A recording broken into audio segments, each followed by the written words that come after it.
Hopefully everybody's up and running, and we will call things to order here for this beautiful, somewhat beautiful Monday morning. We're going to start today by calling to order our public hearing, and we're going to go to the Deputy Director of Corporate Administration to read aloud the notice. Okay, good morning. As required by the Local Government Act, a public hearing is being held at this time to hear from anyone who may be affected by proposed changes to the city's zoning bylaw. Proposed amendment is to rezone the property located at 9700 3rd Street from multiple zones of RS1 residential single family, RS2 residential single and duplex, and C1 commercial local zone to different multiple zones of RS1 residential single family, RS2 residential single and duplex, RM1 residential low density multiple family, and C2 commercial zone. The various zoning areas are shown in detail on the map posted into council chambers. I will point out that the results of a feasibility study have been included on today's agenda. The developer's engineer indicates that the increased density in this proposal will only marginally increase fire flow demands, resulting in no additional impacts on the system. Council will need to formally receive the report under the correspondence item by way of a resolution, but there were no additional comments received by staff prior to today. Okay, thank you very much. So on that, as noted, we have under the correspondence, we have report 3-1, which is 12-135, and this is around the service capacity study that was done for the area, so we'll need a motion to receive that. So, Councillor Kenny and Councillor Schumann, any discussion on that? So all those in favor, opposed, carried, and then we look to the gallery then for any comments. And calling a second time, calling a third time, and seeing none, thank you very much. We will close our public hearing. And on that, we're going to move right into, for Monday, June 25th, our regular meeting of council. Before we get into new councillor business, I just want to, for those, I'm sure everybody is aware, Councillor Malkinson, I know, sits on the library board, and it's with great sadness we announce Claire Snyder, who passed away on the weekend. So our thoughts and prayers go out to Jenny and Bob and Regan, the girls, the entire family. It was a pretty sad weekend for her family, so thoughts and prayers for them. As most people know, she works at our library.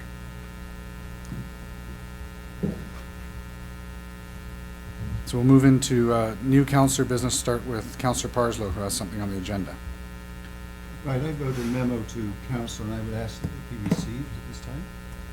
Yeah, there's no formal, so you can go ahead. I have a motion to make. Does the report need to be received? No. The memo? No, not if you're making a motion, no. Okay. I'd like to make the following motion. At the beginning of budget development for 2013, staff present council with a proposed set of assumptions to be used in budget development. Such assumptions are to include estimates of changes in revenue from all sources. Okay, so seconded by Councillor Wilbur. Speak to the motion. Yeah, please, because I'm a little bewildered by what you're going to, considering what's later on in the agenda. Okay. The set of assumptions I'm referring to, many of them are included.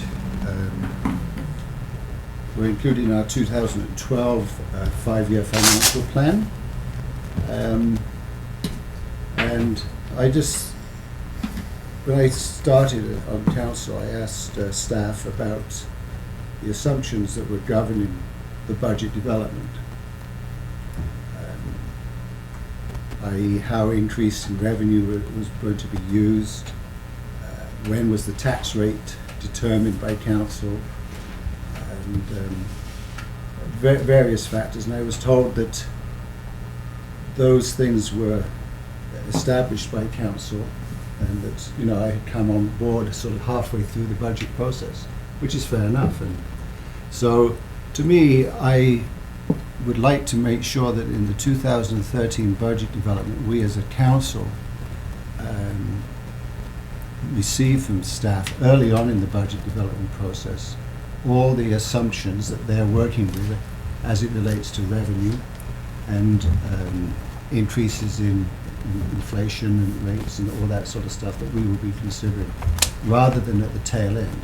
I didn't see the assumptions until very late in the budget process, which I was quite comfortable with because, I recognized that the previous council had been already working on budget for, I imagine, several months before the new council came on board. But I just want to make sure that we, as a council, discuss revenue sources, changes in revenue, what our tax rate is going to be, the ratio between commercial and residential, and that we formally adopt those assumptions rather than just, for me, I just received them at the end of the budget process. Shelley, I'm looking to you because I'm a little, again, confused here because we do this. Yeah, no, I think the request can be accommodated. I think what I heard Councillor Parslow saying is that, we start our budget process in September. Yeah. With gathering information from department managers and that kind of thing, and then come in January, it comes together when we put out the assumptions. But some of the calculations you don't get early on, but the basic assumptions of tax rates, your ratios, commercial to residential, that comes from the previous plan.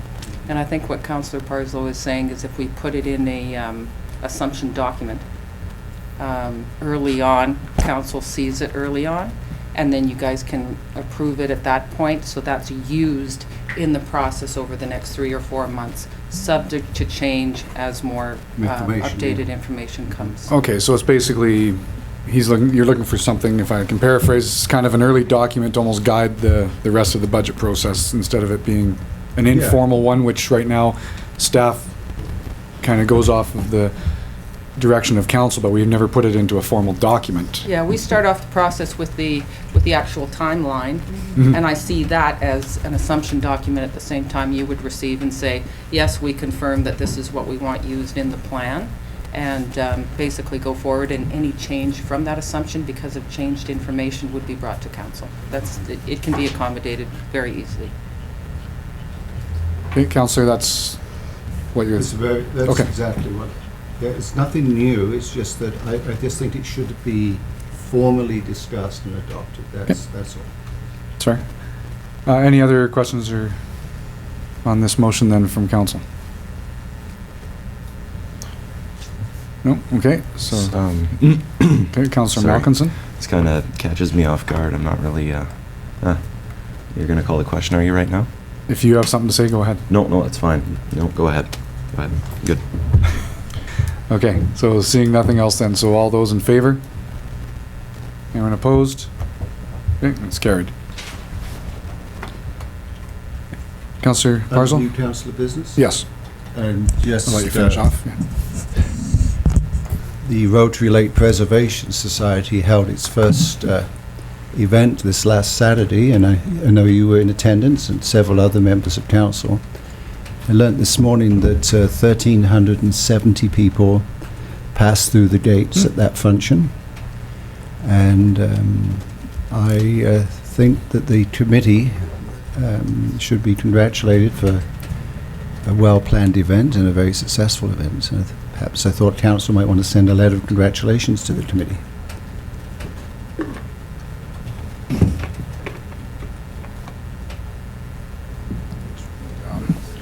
Are you making that a formal Yes. motion? Please. Okay. Seconded by Councillor Malkinson. Okay, all those in favor? Opposed, and it's carried. Anything else, Councillor? No, thanks. Okay. Anybody else on council have anything then? We'll go around. Councillor Schumann? I just want to say that we participated also this weekend in our Solar Day celebration down at the Northern Lights College, and what a wonderful venue to have Dawson Creek declared the first solar city in Canada, and it was really great. I want to thank Melanie Turcott for all of her hard work helping to put that event together. So really, Good, yeah, and thanks to all of council for coming down for that. yeah, it's good. And anything else then? Councillor Wilbur? I just wanted to add to the solar days. I actually took the granddaughter down and her little friend, and we're now proud new owners of solar ovens. So if the sun will come out, we can make s'mores in our pizza box. So, I just want to say hats off to Melanie, as usual, did an excellent job, and it was fun for the kids too, so I just want to say I appreciate that. I also attended at Rotary Lake.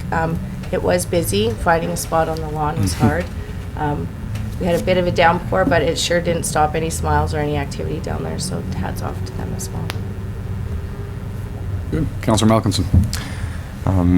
Couple of things to report this morning. I suppose firstly I'd like to congratulate the graduating class of 2012 this year. Just wrapped up their grad week. And I'd also like to extend a thanks to the volunteers and everybody who made it happen. The Rotary Club helping out with dry grad there. It's a really, really, really good event. And all the parents for their help coordinating and organizing. I attended the opening of Rotary Lake as well. Counselor to counselor was great, actually. That was about a week ago. I was actually really, really surprised at the amount of people that came in there asking for directions to businesses downtown. And also I did stop by the library yesterday and sent my, gave my condolences and communicated a sadness to the employees that were there. And hopefully the library board will be getting together and working together with staff to overcome the grief that they're experiencing right now with the loss of their head librarian, or chief children's librarian. And that's about it. Thank you. Thanks. Anything else? Sure. Councillor Kenny, you don't want to be left out? I was pretty well down for the count for the last couple of weeks. But I did attend the counselor to counselor. And I am embarrassed to say that I haven't been all the way through that museum down there, and was absolutely amazed and impressed with the displays and what we have to offer at our museum. And I encourage anybody who hasn't been down there, because I know a lot haven't. I was feeling quite guilty, and then I talked to a few other people about it, saying, gee, I can't believe I didn't see the whole museum. And apparently many people in our town haven't. And so I really encourage them to go down and have a look. And it was busy. I got there at 8:45, and it was full.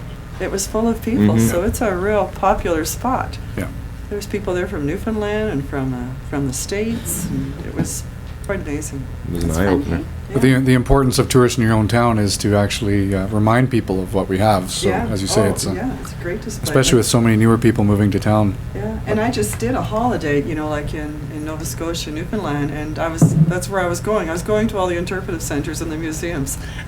And this one here was, like So you just could have just stayed home. It was great. Staycation. Right on. Okay, unless there's anything else then for new council business, we'll move on to minutes. So the first set of minutes here, the only set, 3-1, is minutes from regular meeting from June 11th for adoption. So moved. Councillor Parslow and Councillor Malkinson. All those in favor? Opposed? It's carried. And any business arising from anyone? Okay, so seeing none, we'll move on to correspondence. 5-1 is a letter from the district of Tumbler Ridge, and this is for the Grizzfest Music Festival. Councillor Schumann? I'd move for information. Thank you. And encourage everybody to get out there if they can. It's always a really fun festival. And I'm sure they'll see you out there. Councillor Parslow seconding. All those in favor? Opposed? It's carried. 5-2 is a correspondence from the River of Death and Discovery Dinosaur Museum Society. And this is a request for sponsorship. Councillor Kenny. I move we accept it for information. Second by Councillor Schumann. Any discussion? All those in favor? Opposed? It's carried. 5-3 is a letter from Jessica Rowe and Roxy Honing. This is for liquor license permits for special occasion for July 7th and 8th. Councillor Parslow. Move to support the request, Councillor. Okay. Seconded by Councillor Wilbur. Any discussion? All those in favor? Anyone opposed? It's carried. 5-4 is a request for sponsorship from the District of Chetwynd for the Northeast British Columbia Community Coal Forum. Oh, sorry, Coal and Energy Forum. They've added that on. Councillor Kenny. I can't recall if we've sponsored the Coal Forum before. We have. We've sponsored usually about $1,000. Okay, I move that we sponsor workable for him, $1,000. Okay. Counselor Schumann is seconding. Any discussion on that? I know we still have money left in the sponsorship budget, so we're okay there. Okay, so all those in favor? Opposed? It's carried. 5.5 is the invitation from the Compassion Golf event and the request for sponsorship. Where are these? Counselor Kenny. I move that we accept for information. Seconded by Counselor Schumann. Any questions, discussion? Well, Counselor Malkinson? the motion's to receive for information, is Yes. that right? We have a couple of City of Dawson Creek putters we could give to this event, couldn't we? Don't we? Sorry? Isn't that what they're asking for? I Or am I out of this? guess this is the one down in Edmonton you're referring to? I'm lost here. I'm lost. You'll have to excuse me, sorry. No problem, we're on 5.5. Yep, no, sorry, wrong one. Okay, no problem. So for information then, so for all those in favor? Anyone opposed? Okay, it's carried. And 5.6 is a letter from the South Peace Senior Access Service Society, and they're looking for a letter of support for the New Horizons grant. Councillor Parslow. Yes, so move. Yeah, seconded by Councillor Schumann. Any questions? All those in favor? Opposed? It's carried. 5.7 is a letter from Stonewall Development Society, and this is a request for camping and beer gardens for the 3rd annual Mr. Mike's Ball Tournament. Councillor Malkinson. Move that we grant the request. Okay. Seconded by Councillor Kenny. Any discussion? Councillor Schumann? The camping, they're sort of wanting to camp, like right down at the Ball Diamonds, was the case? And we don't see a problem with that? And behind the, sorry, maybe I go to Tyra? Yeah, last year we had a similar request. It was approved. We just directed them to camp in the Lakota field. Oh, okay, perfect. We can do that again this year if that's council's direction. Yeah. And I believe that was already checked into by staff, and there's Yes. no conflict, so. Right. Okay, perfect. And actually, just want to highlight the fact that we actually appreciate that they're asking for this request, because the reason why they do that is because they have a weekend-long tournament. They enjoy having the beer gardens and everything. And this is obviously the way where nobody has to worry about drinking and driving. Makes for a safe event. So, okay, so all those in favor? Opposed? It's carried. And 5.8, we have an addition there, and that's the letter from Black and Gold Events and their request for a special occasion permit as well for the National Reining Horse Association that's going to be held at Lakota Center. So, Councillor Kenny? I move the Approving, yeah. recommendation. Seconded by Councillor Schumann. Any discussion? Yeah, I just want to say congratulations to them for bringing this event to. Thank you. To Dawson Creek. Yay. Yeah, this is going to be, I think it's the first time this event's going to be held here, and obviously because The of the... first of many times. Yes, because of the great facility and the people that are running the place. If you read through the letter, that's why they chose Dawson Creek, so that's excellent news. Okay, so all those in favor? Opposed? It's carried. Good job. So, we're not quite 9 o'clock for delegations, so we're going to move into reports. We'll get some of that out of the way. 7.1 is Report 12-137 from the Deputy Director of Corporate Administration. This is for the Airport Industrial Subdivision Unnamed Road. So, Councillor Kenny. I'll move the recommendation that Report 12-137 from the Deputy Director of Corporate Administration regarding the unnamed road in Airport Industrial Subdivision be received, and further that staff be directed to advertise for the public nominations for an appropriate name for the road to be selected according to the criteria contained in the City Recognition Awards policy and following consultation with the public and the City Recognition Awards Committee. Excellent, thank you. Seconded by Councillor Wilbur. Any questions, discussion? Okay, so all those in favor then? Opposed, it's carried. 7.2 is Report 12-138 from the Deputy Director of Infrastructure and Sustainable Development. This is for a request for quotations from the 12-13 fleet vehicles. Councillor Parslow. I move the recommendation that report number 12-138 from the Deputy Director of Infrastructure and Sustainable Development, the request for quotations number 2012-13 fleet vehicles be received.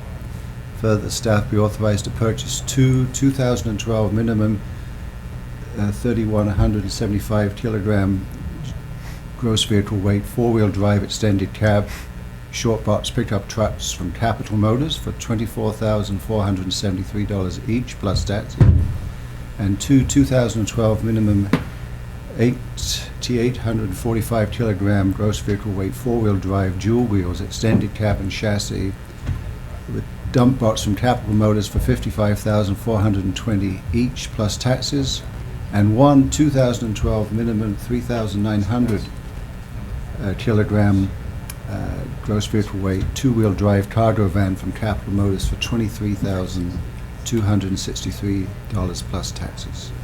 Okay, thank you. And seconded by Councillor Schumann. Any discussion? Councillor have a Wilbur? Yeah. So as these new ones come on, the old ones are taking off. Are we going to continue to use the old ones until they're auctioned, or are they taken out of the fleet and held for auction?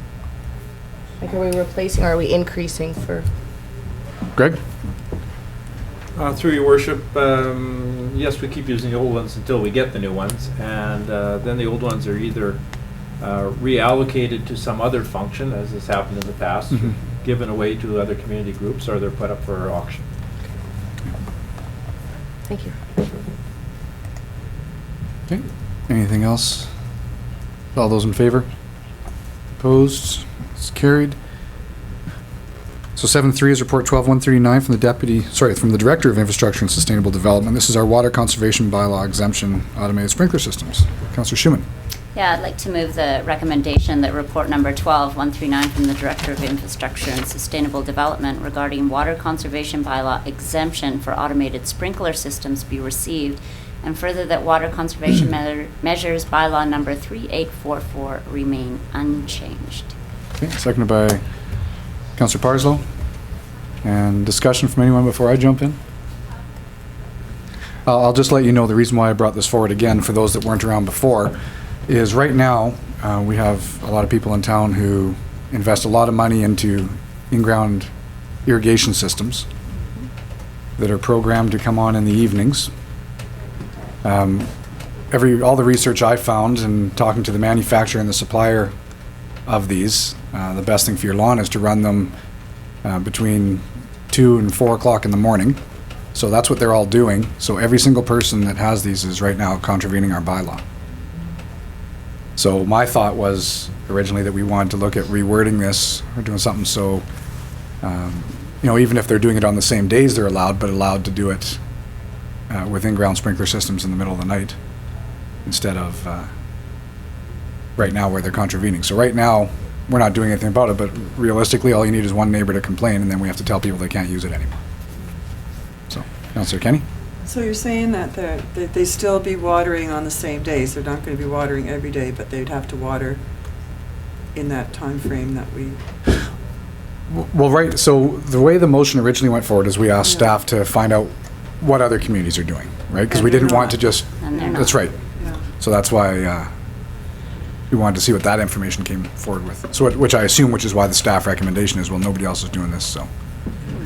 But I just wanted council to be aware of that because here we are under water conservation trying to encourage people to buy these new systems to put them in because they conserve so much water, putting these in-ground systems, and they're spending $4,000, $5,000, $6,000 putting them in, and then unless they program them where they're coming on during the day, they're contravening our bylaw. So that's why I brought it forward for consideration, so. But I'm fine with whatever council, I wanted to make sure council was aware of this. So, because otherwise when the complaints come in, then we're going to be waiving our bylaw. Or telling people not, right? Okay. So right now the recommendation is what's on the floor. So all those in favor? Anyone opposed? Okay, that's carried. 7.4 is report 12-134 from the Director of Infrastructure and Sustainable Development. This is around third-party signage. Councillor Kenny. I move that report 12-134 from Director of Infrastructure and Sustainable Development regarding third-party signage be reviewed for information. Received? for Receive. information. And reviewed at the same time. reviewed. That's fine. Seconded by Councillor Parslow. And Councillor Wilbur. My only concern is that we do have a sign size for C3, but we don't for M2 or M3. Nope. So all we've said is it has to be on a single pedestal, it has to be constructed of metal or plastic, but we're not restricting the size of the signs in those areas, so No, myself, we're I not just at this time. picture billboards going up in M2 and. Yeah, which, what most communities allow, which is why I think we left it open-ended. But Greg? Through your worship, there actually is a maximum sign size in the bylaw. It doesn't specifically refer to third-party signage, but it's in the very beginning of the bylaw, and I can't remember what it is, but it's large. Yeah. I just want to make sure we're covered, that's all. Okay. Any other questions? Councillor Schumann? Yeah, it says that we're going to let Mr. Coombs Mhm. know our decision, so do we have to make a decision No, here, or- by information, the decision will be that we did not change the bylaw and Okay. that he, Okay, good. basically, he was asking for a change and we're saying, no, Yeah. we won't change it. Okay, thank you. Sorry. Yeah, no problem. So anything further then?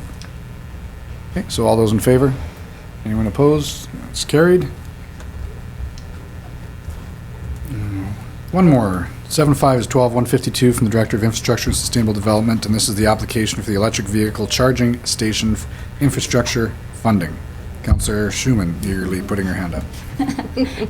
It would be my pleasure to move the recommendation, the report number 12-152 from the Director of Infrastructure and Sustainable Development be received.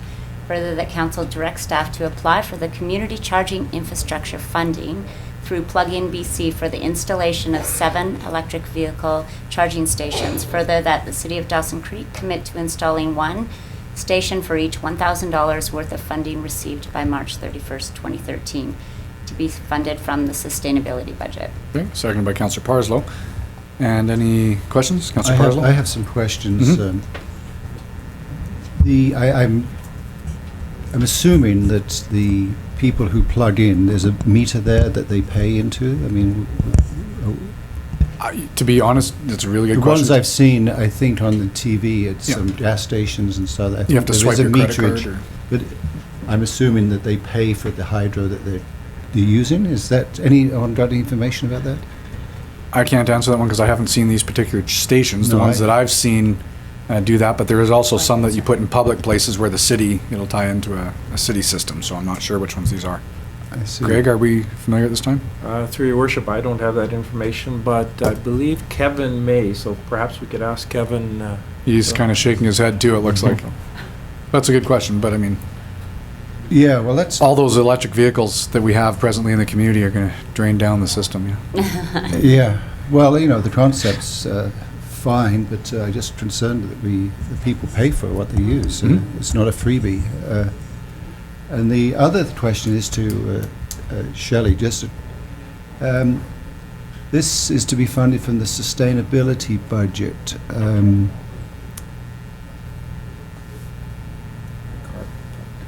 Is that the intention of that budget?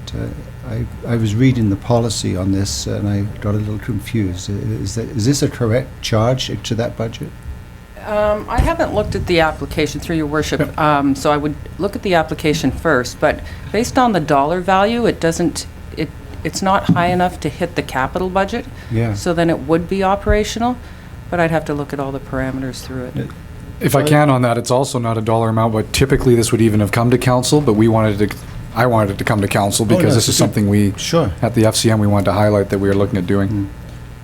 Well, anyway, Yeah. I'm just raised those 2 flags, and if we can Nope, take care of that's a good question, I'll though. support the motion. Councillor Schumann and then Kenny. Yeah, so to answer your question about the charging, so typically they do, the public ones do come with a slot where you put in your credit card and take it out. And I would assume that's, what we're going to be doing for the public ones. I mean, maybe we're going to get one installed at, there's going to be 7 of them hopefully, and we'd have one at City Hall that maybe isn't charged and it's for our use or something like that. But typically the ones I've seen, they come, there's a little credit card slot where you put in your debit card or your Yeah. credit card and it's just charged that way. Yeah. I'm not sure though, so I'm wanting to Yeah, make sure I people mean- understand that on their decision when you're voting on this, is we're not quite sure. So, Councillor Kenny? Well, I was just going to mention that I was in discussions with Western Economic Diversification last week, and there's going to be an announcement coming out for shovel-ready projects in the middle of July. mid-July. Mhm. And there's small, it's small amounts of funding, like what they consider small, up to 200,000. And it's like 50% funding. Mhm. So it might be like if there's a proposal being developed for this, or an application, that it would also, it could possibly be partially funded through WD. Okay. So right now, with this application, what it is we have the Fraser Basin Council's administering funds through the provincial government, so it's already, it's, what, Is it fully funded? Well, I thought we 75, had- 80% or something like Oh, that I is thought funded we by the had, province on this. a contribution to put through. We do. towards it. I think it's about $1,000 per unit, and they're worth about 5,000 or something. Shelley, am I off on that? No, you're not, but I Okay. was just going to comment is that often when we do get grant funding from different partners or the province, they are specific to one project only. You can't bring in two different funding sources. So Oh, okay. if we had another project that might be applicable to, it might be Yeah. better to Sure. apply there. But it's good to know there's going to be another opportunity coming up. Yeah, maybe for yeah, there something is. else. It's going to be mid-July. Okay. It's going to be. Good. Okay, any further questions then? Okay, so all those in favor? And opposed? Okay, and it's carried. All right, oh. No, it's okay, I just caught Arlene's eye, so we'll move into delegations. Good morning, Your Worship. Good morning. Excellent timing. We were waiting. So we're going to move back to, we're going to go into delegations, and our first delegation is we have a bunch in attendance from the Royal Canadian Legion here in Dawson Creek. Good morning, gentlemen. So I have, and ladies, I have a proclamation I'm going to read out, and then I'll invite you to come up. So whereas the governments of British Columbia have issued a formal proclamation for Legion Week, June 24th to 30th in British Columbia, and Dawson Creek Branch 141 has been part of this community for 80 years. And whereas all Royal Canadian Legion branches are dedicated to assisting veterans, their families, seniors, and others, Dawson Creek Branch 141, over the past 80 years, has donated many thousands of dollars raised through the annual Poppy campaign to individuals, organizations, and facilities such as the Dawson Creek and District Hospital and the Rotary Manor. Dawson Creek Branch also organizes the annual Remembrance Day service each year on November 11th. And whereas all organizations are in constant need of renewal, Dawson Creek Branch 141 would like to use the Legion Week proclamation to welcome all interested residents of Dawson Creek and area to become Legion members. Anyone who is a Canadian citizen and over the age of 18 is eligible for membership, and no previous military experience or association is required. So therefore, I now hereby proclaim the week of June 24th to 30th on 2012 as Legion Week here in Dawson Creek. So, good morning again. You can come forward here if you want.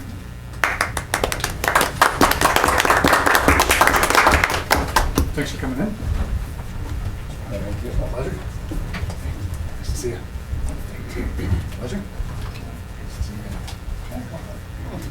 you. Line up. So, yeah, let's, Pictures. got your back here, so My back is better than the Oh, front. yeah.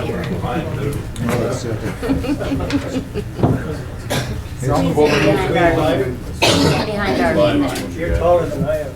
It's nice and short. Don't you have a wide angle lens?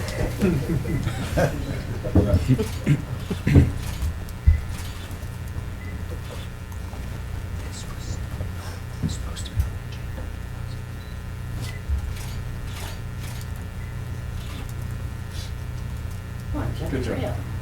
Good, so I'll just give you a few minutes if you want to maybe highlight what's happening in town here. Whoever wants to speak. Our president. We'll put you on the spot. And the mayor is a member of the branch. I am a member, yes. Well, I guess all I'd like to say is, while our annual Poppy campaign and Remembrance Day services have continued to do very well, and we use the money to support projects in the community, our operational side is suffering a little over the years, and we're not alone. Most legions in the province are having a little difficulty, so I'm inviting everybody to become a Legion member and support our local operation. Excellent. Or we can sign you in. Yes. Yes, sign me in. Sign me up, sign me up. But it's important, yeah, like, I mean, not only the social aspect, but obviously the volunteers to help for the community projects is really important, so. I'd just like to invite everybody, July the 6th, which is a Friday, to come and enjoy our steak night. Put on a pretty mean steak and barbecue it and some salads, and it's $15 a plate, so everybody come on and come and have a steak and enjoy the Legion members, and I think everybody would have a great time. Yeah. First and third Friday of every month. We have a meal night of some kind. Excellent. So we'll try to encourage people to get out now.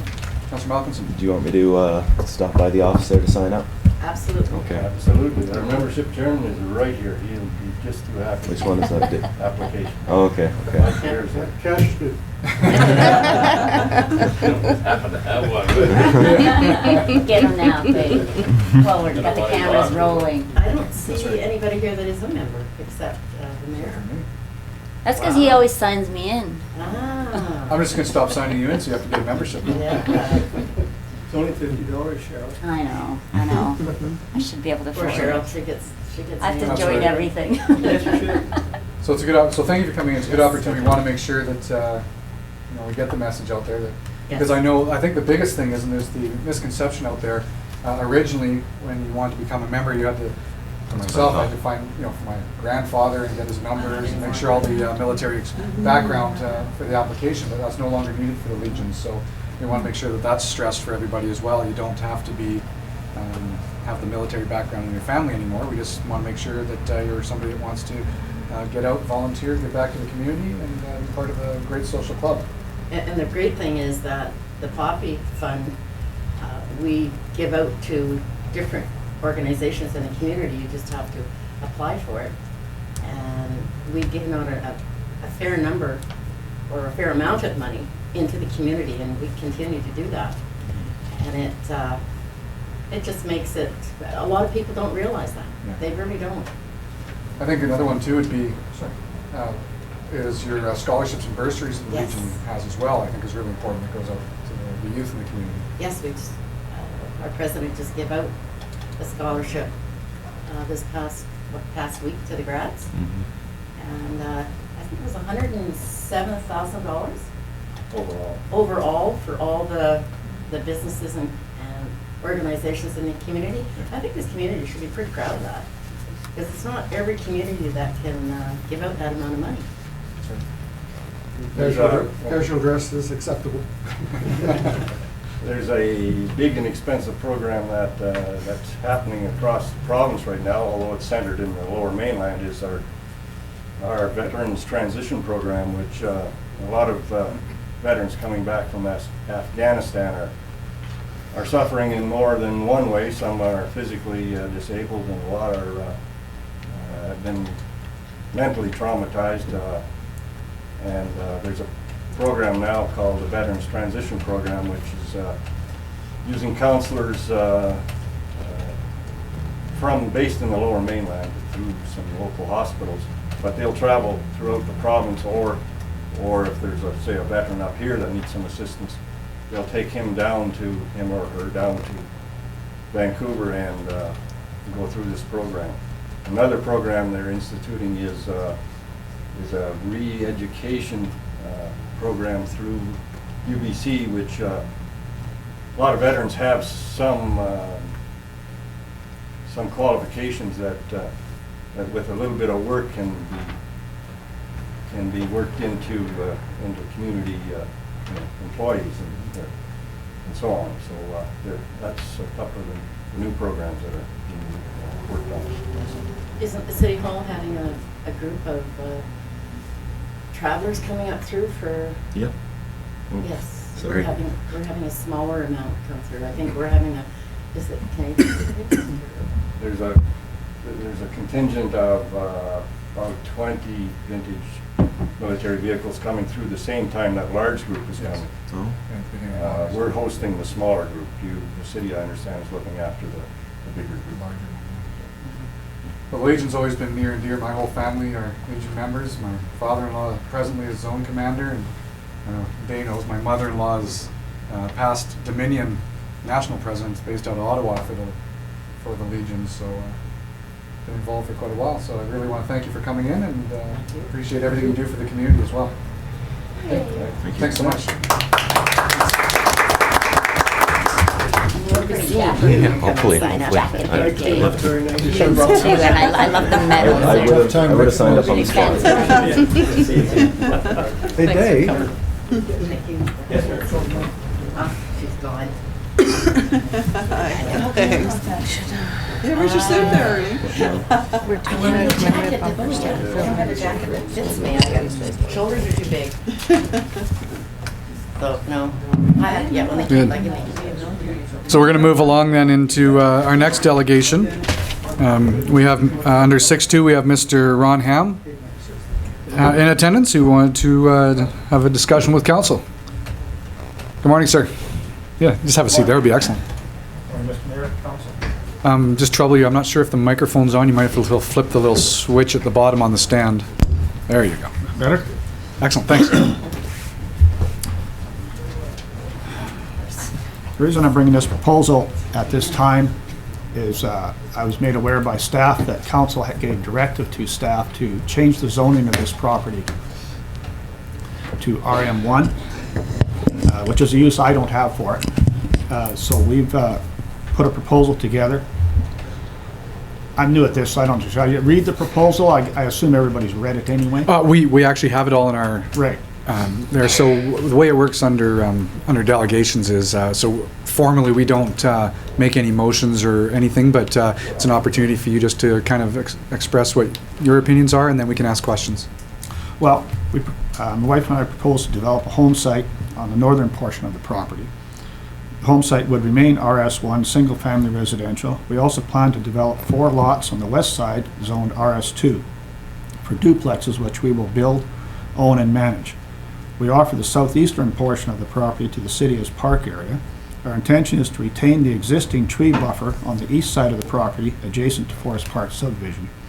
We believe this proposal creates a suitable transition between the homeowners of Forest Park RS1 and the existing RM1 buildings to the west. The 4 lots of RS2 that we create will complete the east-west buffer between RM1 and RS1. We have approached and received support from the homeowners in Forest Park who do not want RM1 complexes adjacent to their property. And that's really the whole crux of the matter, is if you already convert it to RM1, then that doesn't fit with my plan exactly. Yeah. So I'm just here to offer a alternate direction before you put the other one into a proposal, which is later in the agenda. Yeah, yes, exactly. And I'm not sure, some of the new councillors, I know this has been going around for quite a few years, this Right. chunk of property. The reason why we finally decided to put it forward and change the zoning is because we've had so many people come forward and look at that chunk of property. And as a council, we can't sell somebody a chunk of land on the assumption that we'll change the zoning to their requirements. We can only sell it as is, and then it's up to them to take a chance on changing the zoning, right? As I believe you're familiar with. Yes. So one of the reasons why this was brought forward is we've had numerous people come forward with proposals similar or somewhat modified from yours, which we've turned down in the past for different reasons. So that's why, from a council perspective, we thought let's do that. As I understand, you've just, over the last 20 years, you've got a loop. You can't zone it because you can't do this and you can't do that because it's not zoned. And so for that reason, I went to the neighbors, the people that would be opposed to RM1 or to any zoning change in that direction at least, and have their support trying to break that cycle. Yeah.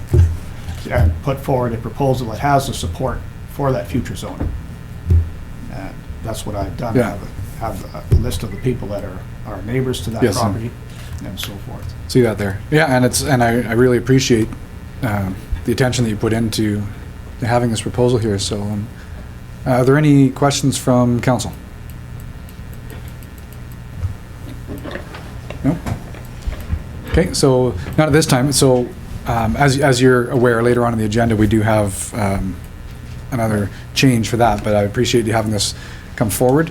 I think from a council perspective, where we're going to be have to be cognizant of the fact is that we've had more people come forward lately who have had different proposals, and we've said no to them until we've gone through the process. So just want you to be aware of that, because I believe what might happen is that we might put this back out again and just say, what are the other plans from people, depending on what council chooses later on in the meeting. But we have to obviously be a fair process and put it out again. So, but on a good note, it's great to see so much interest finally on this piece of property. So, Councillor Wilbur? I just want to commend you for taking the effort to go to these particular neighbors that this would affect and let them know and ask for their approval. So that's one step that I haven't seen. Yeah. So thank you for doing that, for sure. Okay. Any other comments? Okay. So thank you again. Thank you. So we have 6-3, Dr. Dirk Coates in attendance. Good morning. I believe we're discussing the same thing, are we not? Yes. Thank you for the opportunity to come and discuss this. I was told at relatively short notice that I could submit a proposal. So I've made a few copies. Do you mind if I hand those out? We'll have them hand out, sure. And I'm sorry if there may not be enough to go around. That's fine. We can Trying to save share a few over there. as we go along. Good job. We can share. Thank you. There.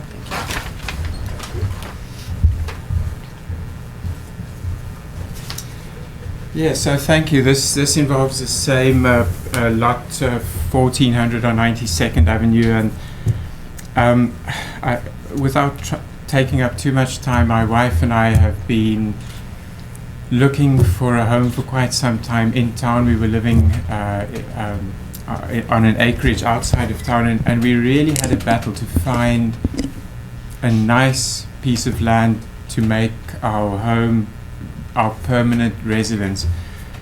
We specifically looked at lots available around the 17th Street development, and also on 8th Street, the new lots, and just found the sort of high density, the amount of traffic and things. We've got young children, quite distressing.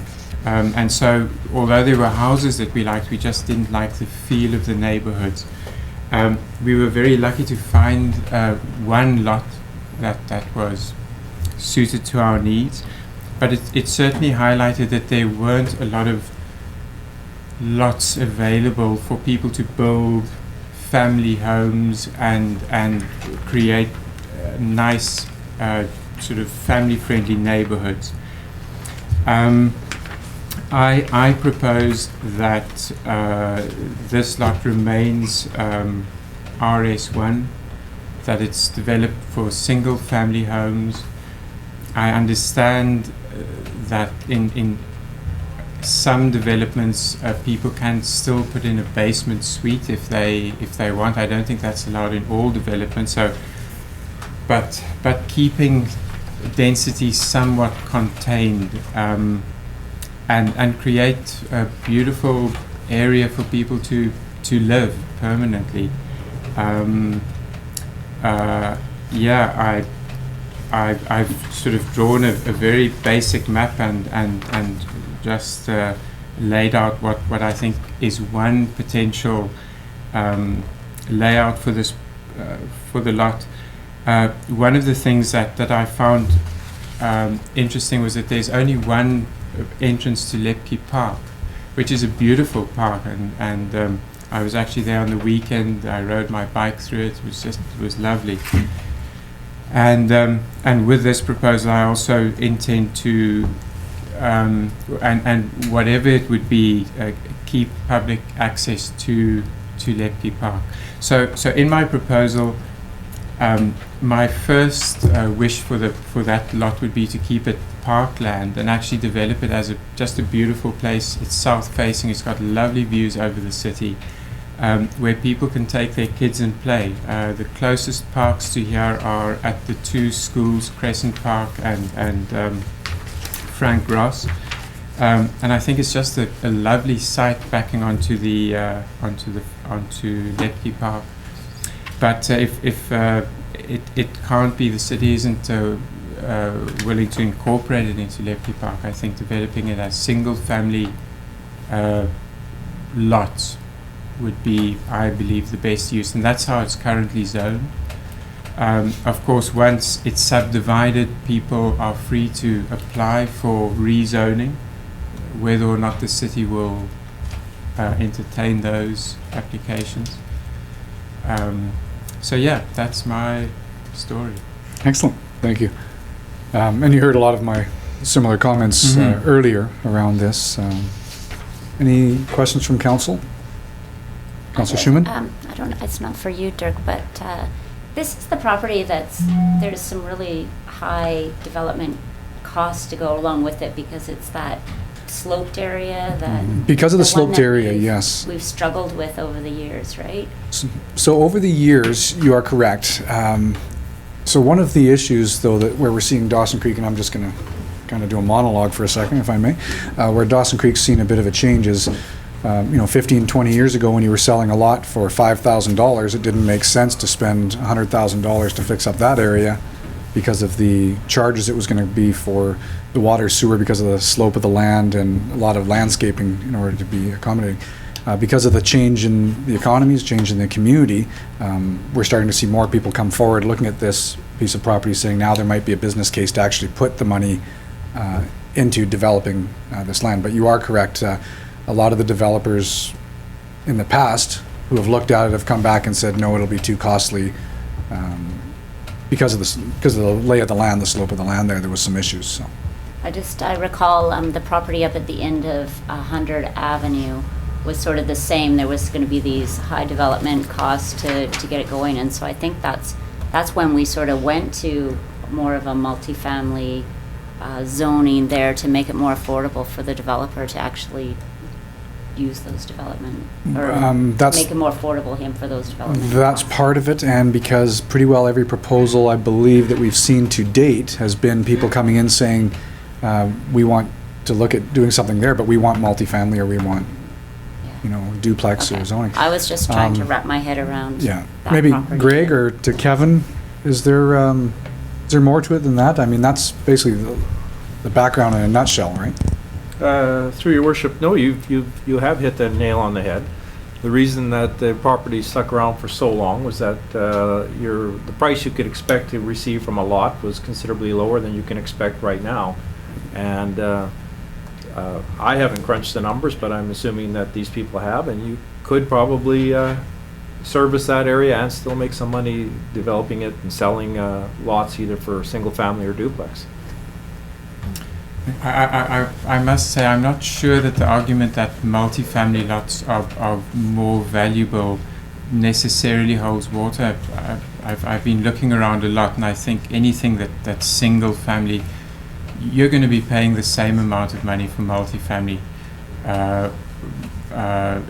There's not a big price difference in the cost of the lot. I do agree that the cost of putting utilities in there is going to be large. The water and sewer needs to come from away, and then there's also hydro, and apparently a few people might have their driveways dug up in the process unless hydro is willing to come to the party and bring it in from another area. So the cost of development is going to be fairly steep. Actually, my point was because for somebody just building a single home on that property, it's a huge cost. But when you can sort of break it down into sort of several properties, then it makes it more affordable for the development of that property. So it wasn't that the other ones are more affordable, but it makes it more affordable for the developer to incur those large development costs if he has sort of more property to spread it out on. Okay. Any further questions? Okay. Well, thank you. And again, as was mentioned, we're not in a position to actually make decisions at this point, but really appreciate both of you coming in. Appreciate the information, and from a community perspective, from a city perspective, it's nice to see that there's some interest and there's some options, because majority of the suggestions that have come forward so far have been to to densify, to continue on with the multifamily that's kind of adjacent to the west. So I've definitely given us something to think of as we go forward here. So thank you very much. Thank you. Okay, on that, let's take 5 minutes, everyone. We've gone powered straight through for a bit. Thank you.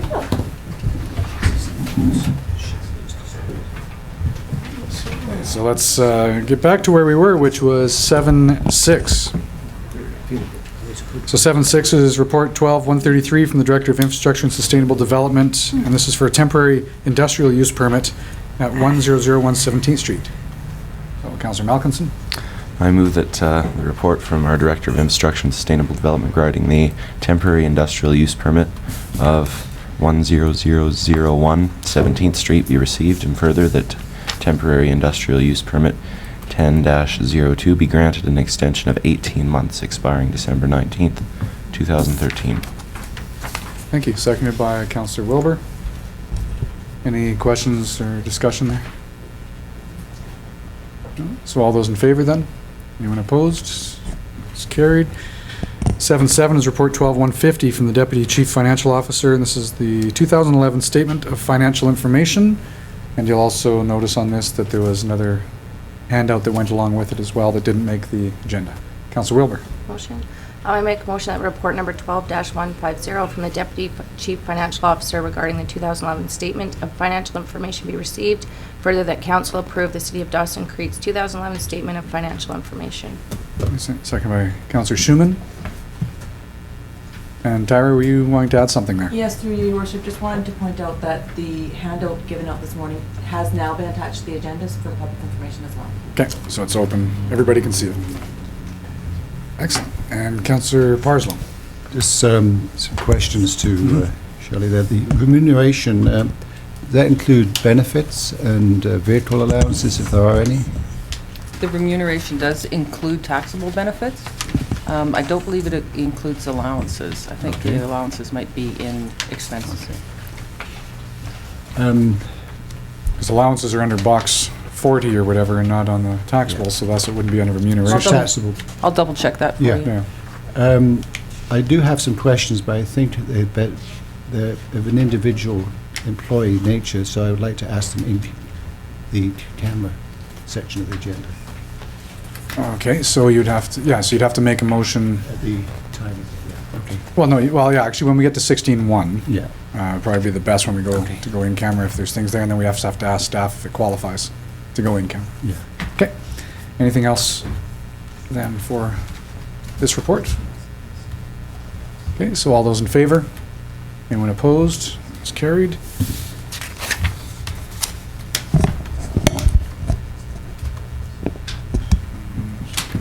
Okay, so 7.8 is Report 12-147, the Chief Financial Officer, and this is the terms of reference for the city's use of the fair share funding. Councillor Malkinson. I move that report number 12-147 from the Chief Financial Officer regarding the terms of reference, city's use of fair share funding be received, and further that council approve the terms of reference document as presented and direct staff to issue a request for proposals to have the work completed.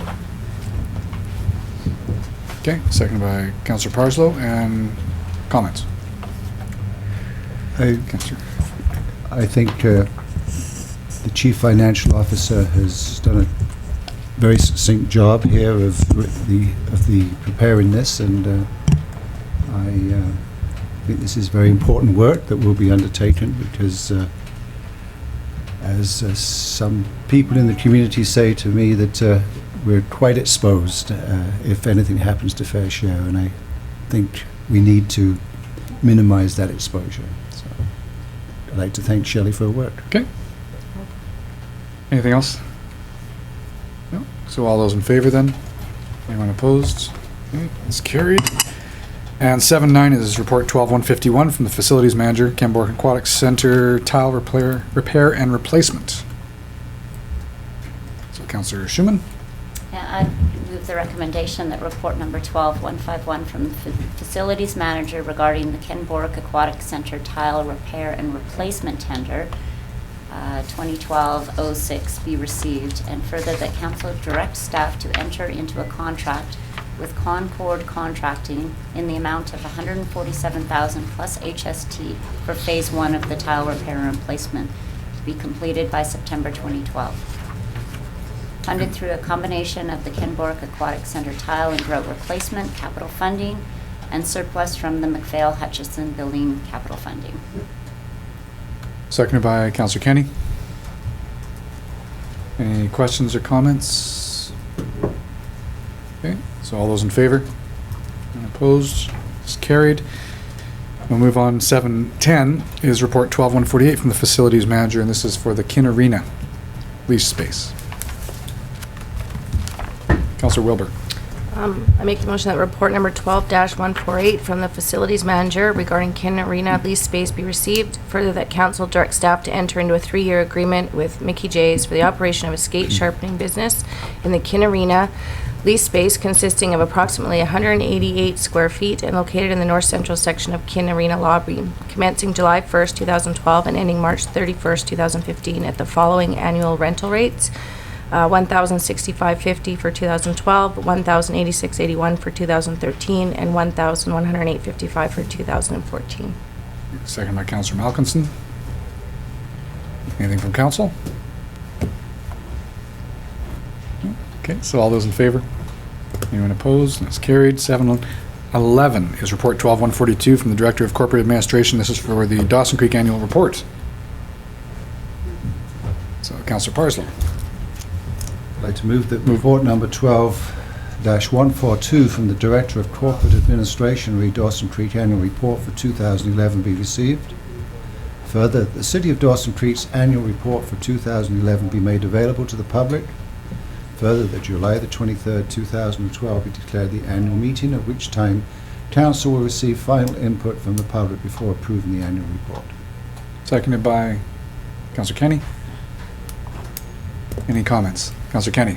I just want to commend the staff for the great job that they did on the annual report. Thank you very much. It's very colorful too this year. Yeah, it's great. Yeah, great layout and all that good information that we deal with every day, and everybody out there knows now exactly what council's direction is and what the city is doing. That's right. So I think it's an excellent piece. Thanks. Yeah, I agree. So we have about a month to the point where there's input or any final changes or anything. The annual report, once finally adopted, goes online, but people are always welcome when, at that time, we'll remind people they can always come in and get a hard copy if they so choose. But as always, we encourage everybody to see what's going on in the city. Okay. All those in favor? Opposed? It's carried. And last under reports is 7:12, and this is 12-143 from the Deputy Director of Infrastructure and Sustainable Development regarding the Training Center aircraft mock-up system. So, Councillor Wilbur. Make the motion that report number 12-143 from the Deputy Director of Infrastructure and Sustainability Development regarding the Training Center preparation aircraft mock-up be received. Further, that council weigh policy regarding disposal of vehicles and miscellaneous equipment and authorize staff to solicit contractors for removal of the aircraft mock-up tanks and intact from the Public Works and Airport Yard. Okay. Seconded by Councillor Malkinson. Comments? Councillor Parslow. Yes, reading this material, I was left with the question of how do they simulate this training aspect that they would be engaged in for the event of a air crash here.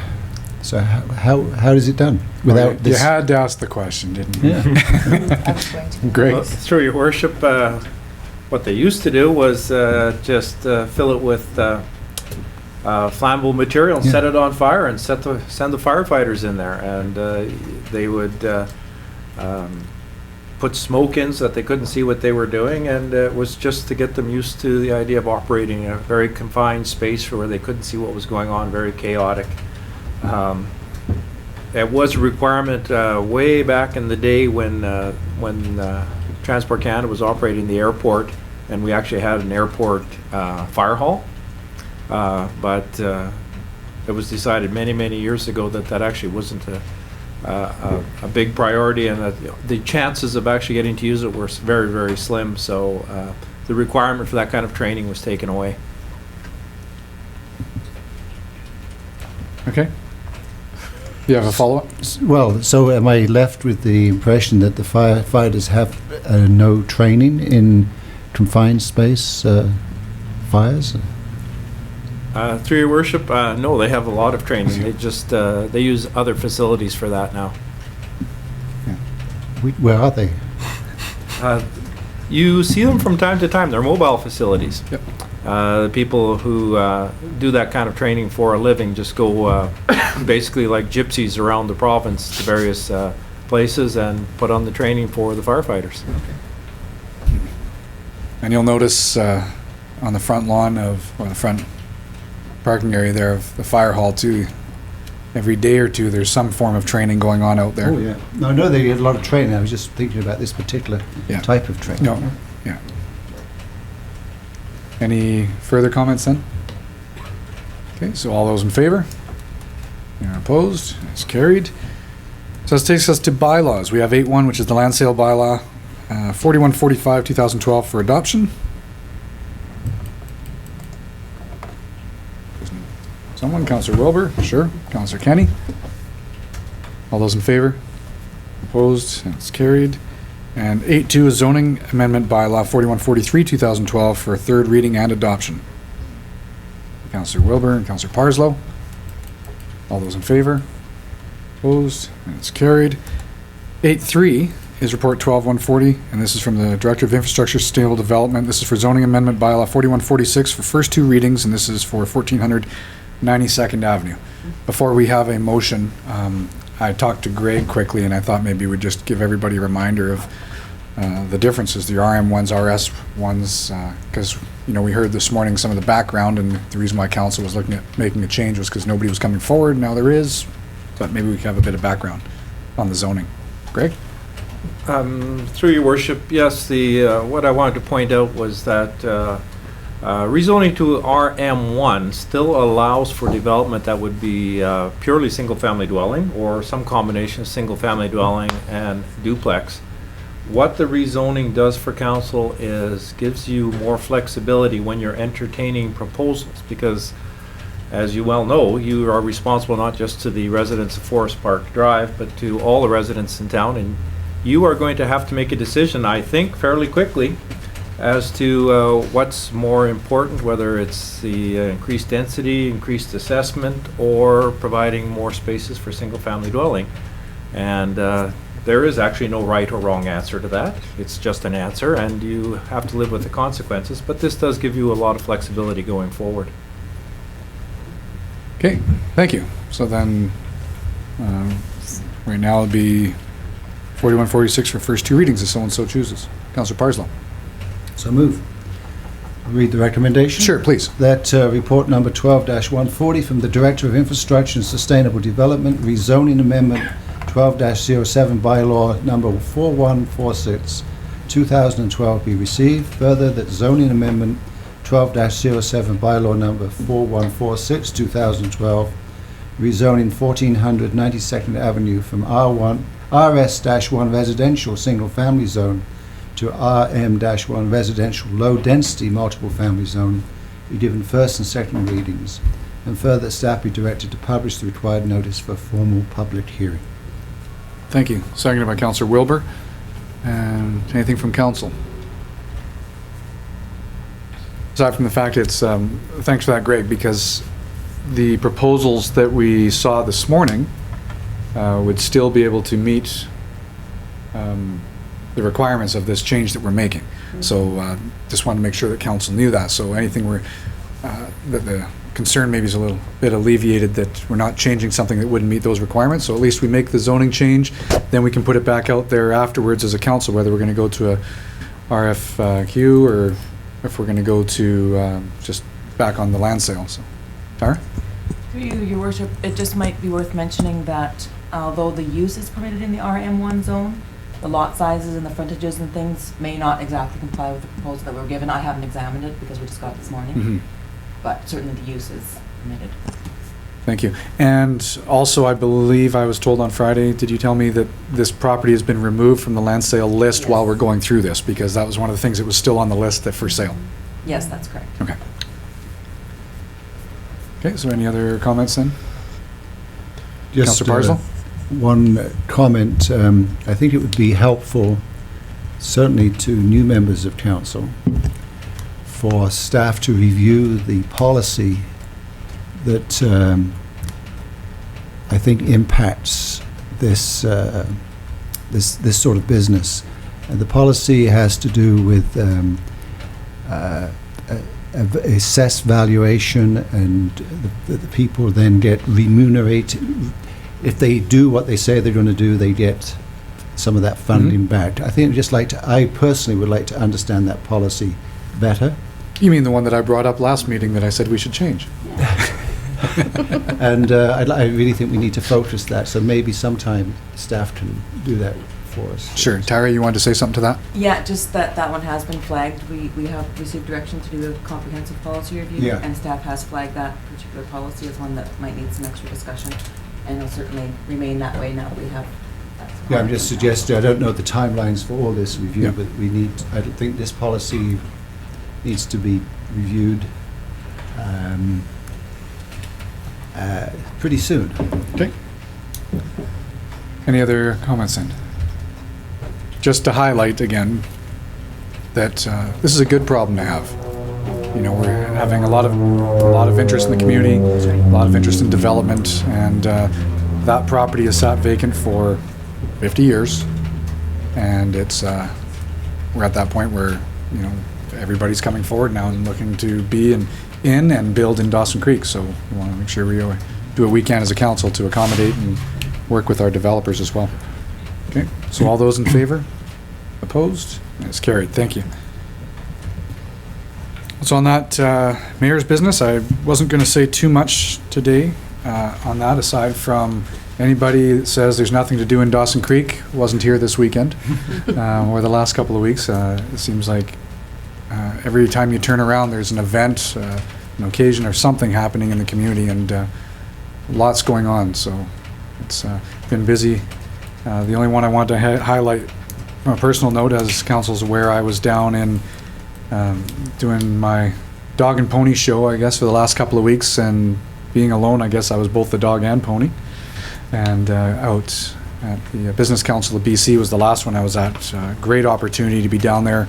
I got to go up and speak with a lot of other, only a few politicians actually, Premier, myself, President of Shell, Vice President of Encana.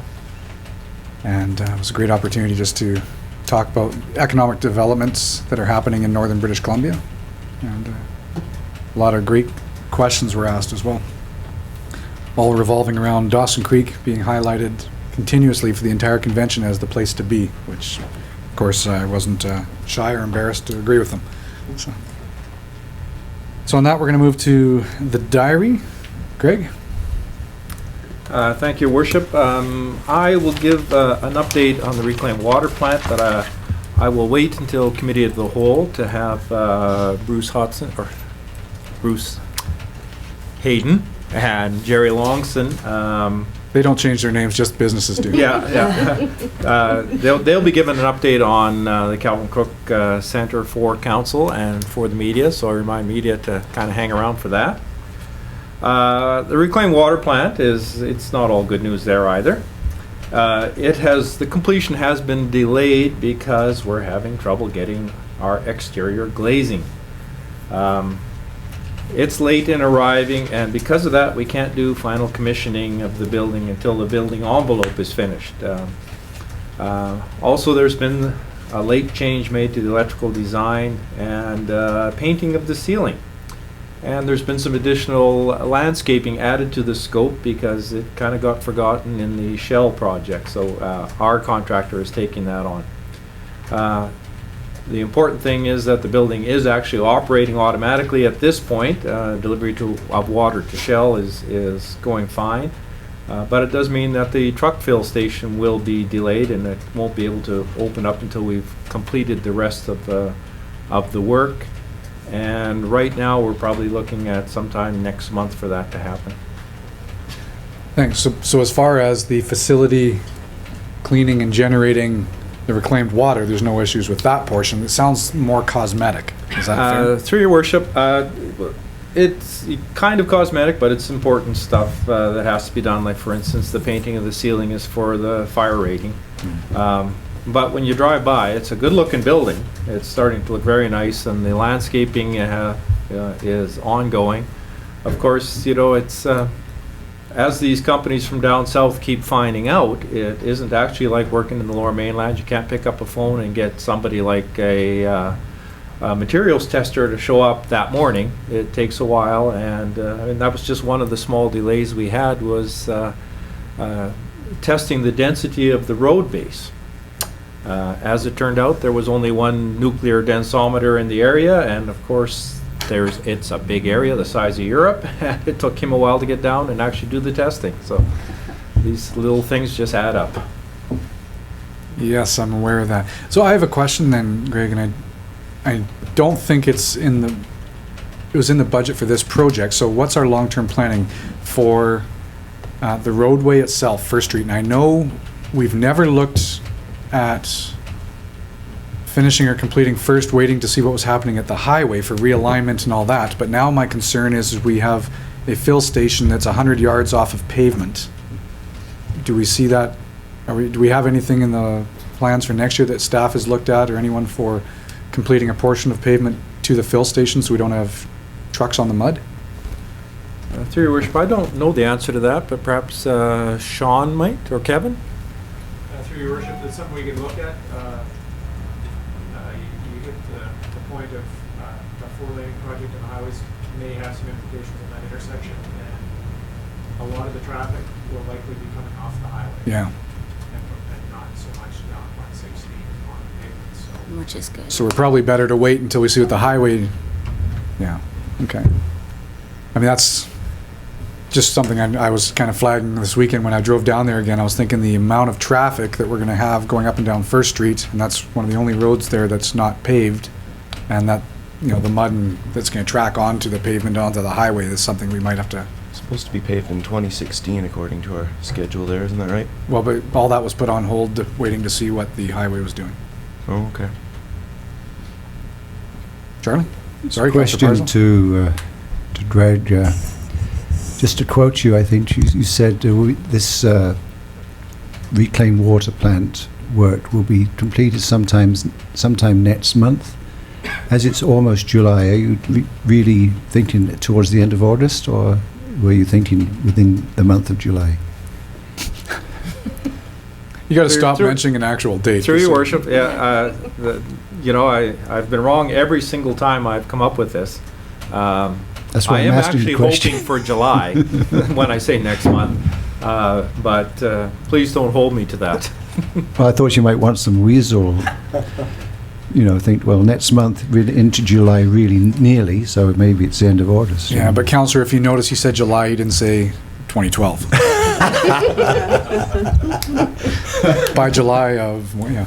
I think I've been giving too many of these reports. You guys are starting to catch on to me here. No, I'm just having a little bit of fun. Yeah. Councillor Schumann. So the traffic that we are hoping to divert to the reclaimed water facility, they'll just continue to get the water from the other place, right? For now. For now, until that's open. Yeah, accounts. So nobody's cut off, nobody's Nope. missing out, it's just, we're not commissioned for a little while longer. That's right. Yes. That's yes, correct. thanks. Yeah, because the policy that we put forward from council was that we wouldn't make people go to the other one until it was done. So. Okay. Any other questions for Greg then? No, so we'll move to consent calendar if someone wants to approve that. Councillor Wilbur and Councillor Schumann. All those in favor? Anyone opposed? It's carried. Anything to update on the strategic priorities chart, Greg? Through your worship, only to mention that, of course, the council did adopt the terms of reference to look at our fair share funding, and so that will come off next time. Yeah. Yes. Thanks. So I believe nobody signed up for the question and answer period. Okay, so media question period. Anything at this time before we go into committee of the whole, which I know you're sticking around for? Go ahead, Matt. Just one question, I guess, to Greg, with the delays there at the Ukraine water facility. What were the implications for the budget? Is that project still on budget? Through your worship, the project hasn't been on budget for quite a while, but we did have an agreement with Shell that they would pick up the overages. Yeah, so from the city taxpayers portion, this project did not have any additions to it. We were very fortunate enough in the contract that right from the get-go that Shell said that any of these issues that came along that they would help cover the cost. So thanks to them as well for that. Anything else then, Matt, at this time? Or? No. No? Anyone else? No, so let's move into the great segue of committee of the whole and reports. Here we have Bruce and Gerald in attendance, and we're going to be discussing the Calvin Crook Center now.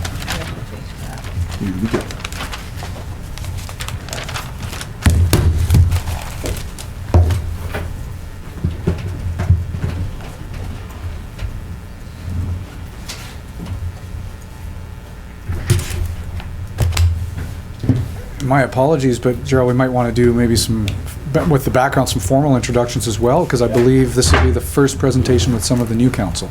The new council. Yes. Are we on here? Yes. Morning, everyone. I'm Gerald Longson, for anyone who wasn't involved in this project previously. I'm with MHPM Project Managers. We were hired back in March of '09, I think, to manage the Calvin Crook Center, the development of that project, on behalf of the city of Dawson Creek. And the first thing we did was hire through a public process, an RFP process. We hired Dialogue. Was that your firm's name at the time? Hudson Walker Boniface Hayden at that point. They changed the name at least once since we started this. And Gerald, feel free to sit down, please. Thank you. This is Bruce Hayden. Myself, I'm a principal at MHPM and also a senior project manager who's been involved in this project right from the very beginning. And Bruce is? I am a principal at Dialogue as well, and I've been involved with this project from the beginning as well. So both these firms are very reputable firms. We've both been around, both firms have been around for 20 or 30 years, for probably close to 40 years. And Bruce and I have lots of experience with major renovation projects, and we bring that to discuss with you today. This project as well, of course, is to support our staff in the development of the project. When we first got started, we realized that there was a number of activities that we had to carry out in advance of actually starting the construction. And so while the design review committee, who we responded to on a day-to-day basis, went about working with the architect on the design, we carried out a number of tasks on the building. We looked at the hazardous materials that were in the building, and we actually removed a large portion of them at that time. We did some selective demolition of the inside of the building to see what walls we wanted to keep, what pieces of the old building that we still wanted to show in the development of the Calvin Crook when it was finished. We did also lots of other things on behalf of the city. We tested the soils in the area. We got a legal survey done. And we went out to try find contractors. The first part of the process was an RFQ where we asked any contractor who was interested, and we shortlisted them. There was both local contractors, contractors from down south, contractors from Alberta. We shortlisted, we went to tender to that shortlisted, and the project came in over budget, substantially over budget. So we thought, well, let's change the scope. Bruce changed the scope. Client changed some of the requirements.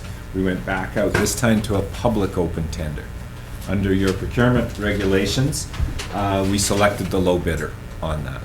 We checked his references. There was no reason why he couldn't carry out this project. He had the requirements of insurance, bonding, WorkSafe BC. Those are very fundamental, mandatory. Their submission was in English. That was the only other mandatory requirement. And so we selected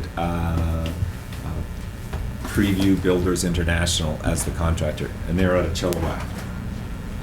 So when we started with the actual construction back in March, We did have a schedule that this building could be completed by December of 2011, and it could be done within the budget. In fact, it was actually slightly below budget at that time. But 6 items have really affected the extension of the schedule and, of course, the increase of the cost. Some of them are related to the building, some are related to the situation, some are related to the contractor. The first was the asbestos. As we continued to carry out various bits of demolition, we kept finding more and more asbestos. We had a consultant involved, Golder, out of Fort St. John, who did all of the testing. They located the asbestos and they carried out the plans for the remediation. But as I mentioned, every time we opened up a piece of plumbing or a wall or lifted a floor tile, we found asbestos in it, and it had to be remediated for safety of the workers. We even found it in the mastic around the windows because we were changing the glazing on the building as well. The other thing that really held us back was we found lead paint. All the structural steel in that building was covered with that beautiful old red primer that we all knew so well in the 50s and 60s and 70s, even into the 80s. That paint contains lead. WorkSafe BC will not allow you to work on those materials or even touch them, especially as the paint has gone soft and is dusty and is filling the atmosphere.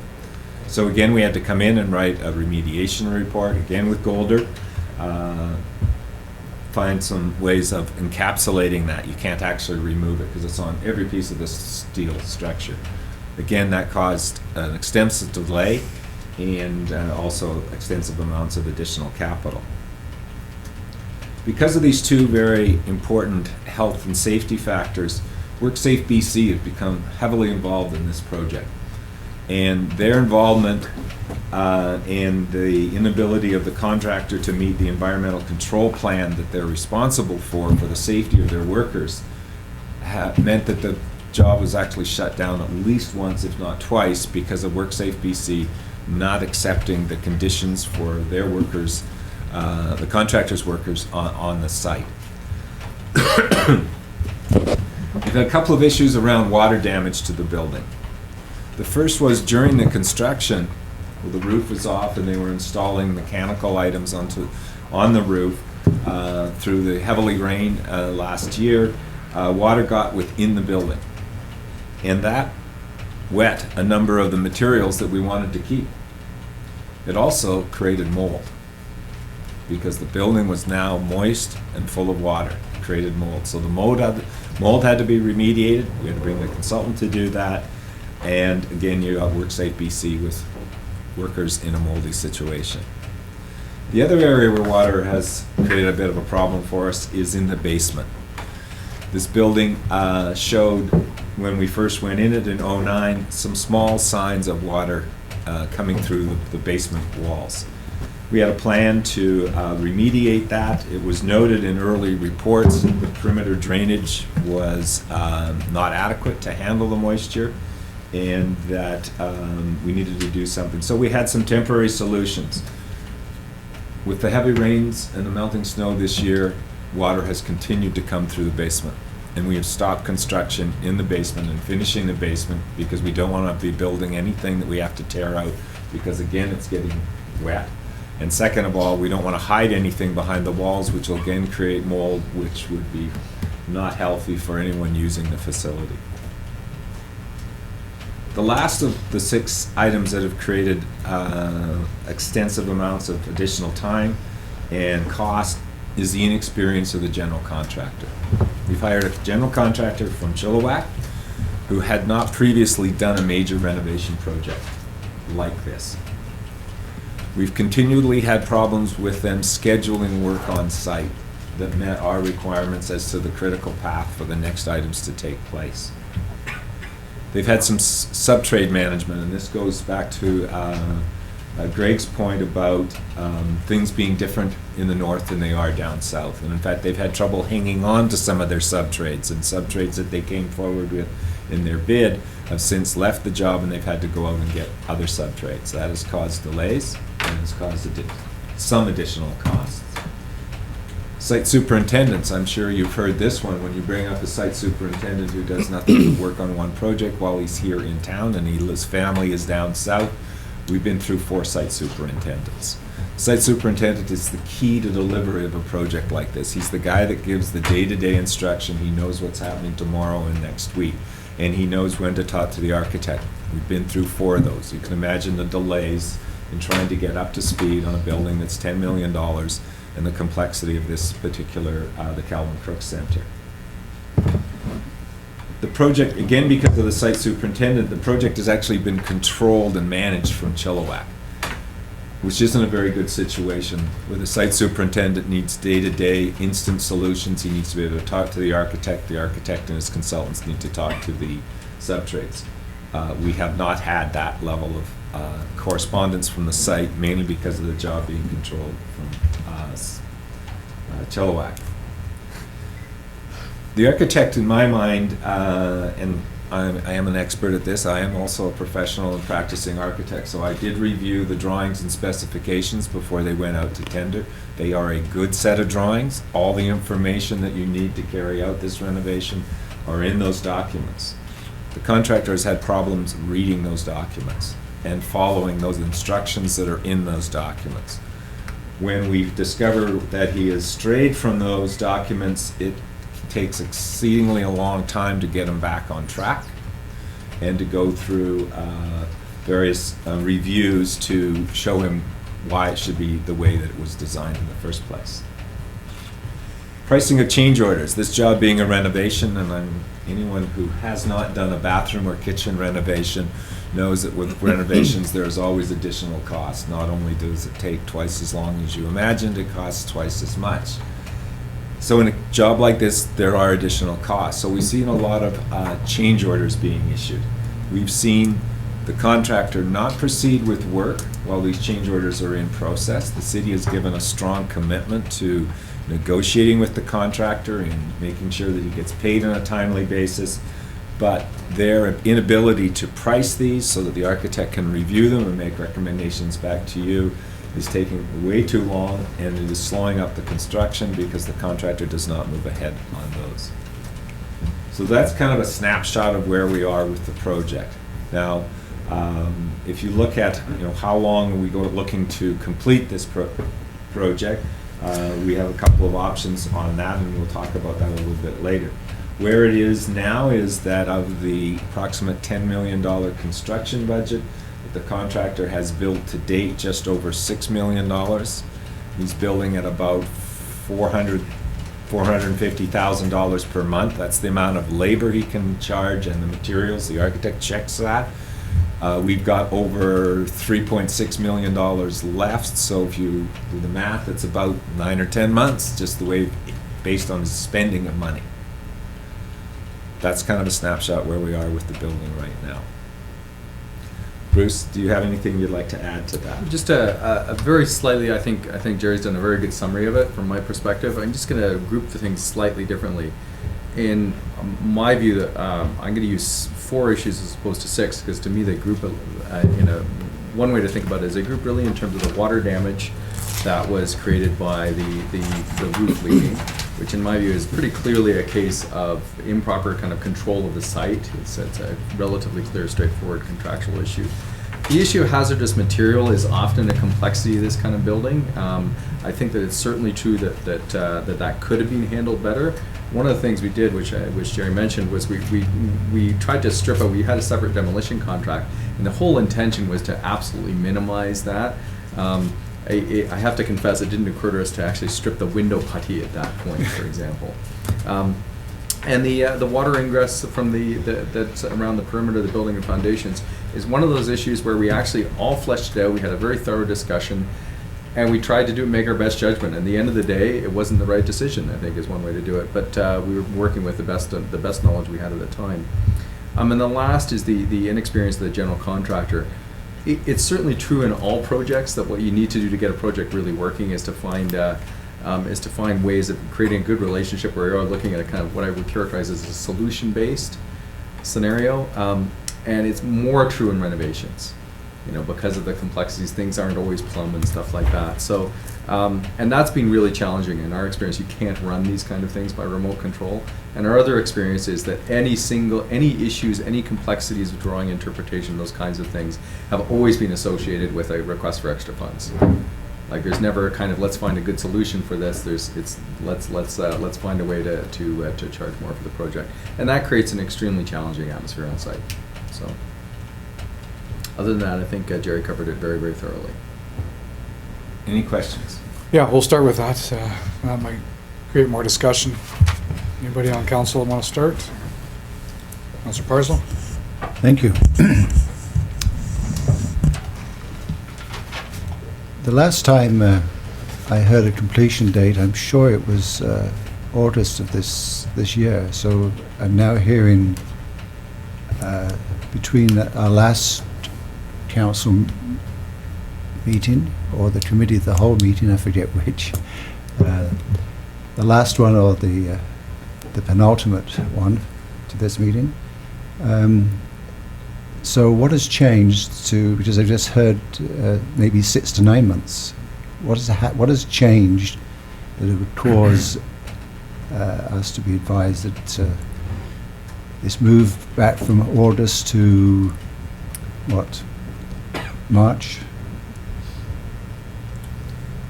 What has changed is that the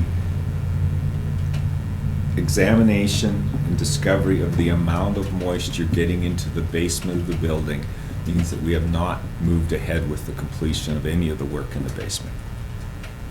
They basically stopped working on that, at least with the drywall and the insulation and the finishing, the flooring, the ceiling. We just don't want to have to come back in and have to replace things that have been built, and we're still in the process of strategizing how to carry that out. Working with KPAC, working with the Design Review Committee, trying to make those trade-offs right now. We will later be seeking direction as to whether to carry out the remediation of the perimeter drainage for the building before moving ahead. Okay. That's our recommendation right now. One last question. So the apart from the basement, work is still happening? Yes. Okay. We came by the site this morning. There was, 20 workers on site, both inside and outside on the building. We should probably highlight the fact, and I think you somewhat did, but just for the public too. Some of these delays, as you said, were through renovations. At no time did we say or assume there was no lead or no asbestos. We knew that going in. It's just been a bit more problematic just because I've had a few people say to me, well, I could have told you there was asbestos there. Well, we knew. Right. So I just want to make sure that that's up. Councillor Schumann. Yeah, thank you.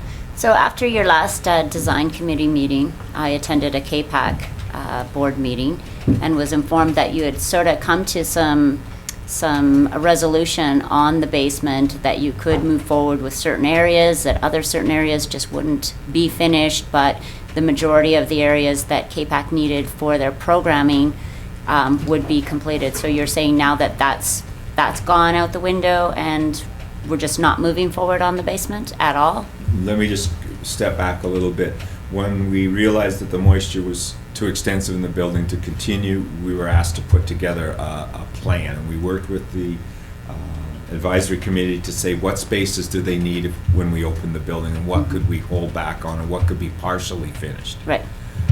We've just finished that examination. I just picked up the drawings yesterday that Bruce's office had carried out. We're now running those past the committee to see whether that is acceptable to them, so that they wouldn't get all the spaces that they need, that there may not be a floor in the dance studio because you don't want moisture getting in that fancy wood floor. So we're kind of at that stage, going back and looking for their approval of our plan. Yeah. Okay. There was or discussion. If the schedule, we didn't approve it yet. Yeah, they didn't approve it yet. If the schedule is such that they can't get in September, then we may look at not completing any of the work in the basement, because we're really concerned about building stuff that's going to get damaged by moisture in the basement. Both the humidity is an issue and just the general amount of moisture that's coming through those walls until the remediation of the perimeter drainage. So that discussion is yet to have happened with KPAC and the design review. But KPAC has said that, which, no, we know what it looks like. So if they're not going to be in by September, whether it's November or January, it really doesn't make a difference anymore. So let's make sure we do it right the first time. Okay. Greg? Through your worship, I'd just like to add a few things to, another comment to Councillor Parslow's question. When you last got the schedule from me, I think it was a month ago. And of course, I get that schedule from the contractors. But several months ago, we had a commitment from PBI to get a lot more people on site and to do a lot more work. Mm-hmm. And for a while that did happen. I recall reporting out to council that I had been in there and I counted over 30 workers in there, which was a good thing. But they have not been able to consistently keep that number of workers on site. And so their monthly billing reflects that. So that's one thing. And then further to Councillor Schumann's question, we will have Bruce and Jerry in the confidential meeting, at which point we will need to have a very long and frank discussion about what is the best thing for council and for KPAC going forward, and what do we want to keep going the way we have, or do we want to pull back and say now's as good a time as any to do the job we probably should have done in the first place? And you know, that's a question that that council has to kick around, because as staff and as the design review committee, we can only recommend. And so council needs to really wrap their heads around what's best going forward.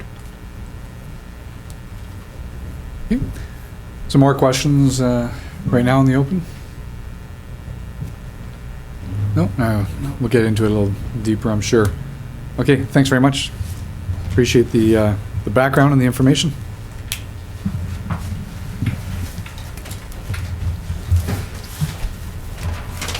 So we're making good time. So the next we have on the agenda is, we'll keep it in this order, we have a memo from Councillor Malkinson regarding the council procedure bylaw.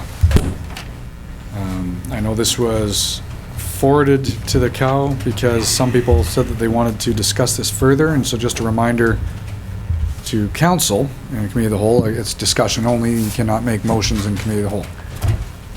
So the whole point of this would be to flush it out. I think that was the point, was there was some of those you wanted to discuss them individually to decide whether you're going to bring them back at a later date for an actual motion. Sure. So we'll go around the room, but yeah, Councillor Malkinson, you might as well start. It was at FCM. Want to use your microphone, sir? Thanks. Sure.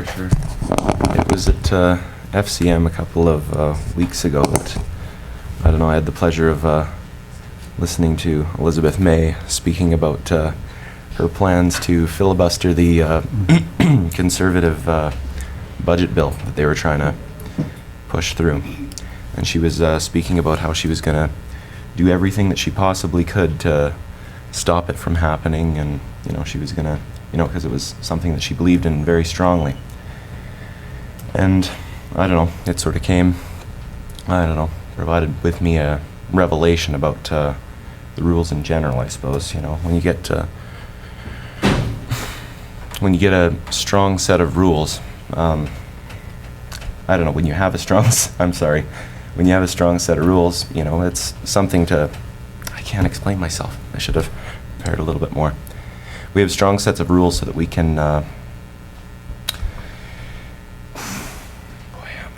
we have a strong set of we have a set of rules in place for council procedure bylaw to run our meetings. When you get a cause that you really, really believe in, you know, it's almost some people feel like they need to utilize them to their greatest extent to say to the people that they know that they've tried their absolute hardest, right? That's why it makes sense for me to, you know, have a series of rules for every situation, and a series of rules that are just licit, I suppose. And that's the background behind some of these recommendations. And, well, yeah, I'll just start off with that. That's just what I want to say to begin. So I think I'm still in favor of all of these recommendations, and I'd love to hear what you guys think about them. Councillor Schumann. Yeah, so reading through these, the first one, update the Roberts Rules book. So obviously, that's a no-brainer to bring in the current edition. I don't see. Well, I'd argue against that, but I'll get my But, point in a but second. is it? Like, isn't that what we're gonna do? You're gonna tell me why you think that this is Well, committee of the I whole? don't want to interrupt you, so. Well, but we're having a discussion, so it's not like you're really interrupting me, Yeah. so. So, I'm not sure if council wants to do that, like, in individual ones have discussions so we understand, because, I mean, let me start I off by need saying help that we have a understanding procedure how- bylaw in place to run meetings. We have a procedure bylaw to be a guideline. It's a tool. We have difference of opinion on how it's used, but to me, it's a tool to facilitate discussion, to facilitate an end result, which is a decision from council that we live with, right? That's the point of a procedure bylaw, to kind of guide you through a meeting. So when you look at number one, I've got my notes already on what I thought on this, and so the problem with, in my opinion, and as Councillor Malcolmson said, is we don't follow completely the Roberts Rule of Order. At no time, aside from maybe one councillor, do we sit there and say, well, as per clause 12.2.3, we shouldn't be doing that. Roberts Rules of Order are a guideline, and we've always used it as a guideline. So the problem with I have, if we say update it to the newest version, that means the amount of work that's going to be required for us and for staff. Every time there's a new version, staff's going to have to come back with a report and say, we're updating it to the new version. Oh, and by the way, here's all the changes from the old version.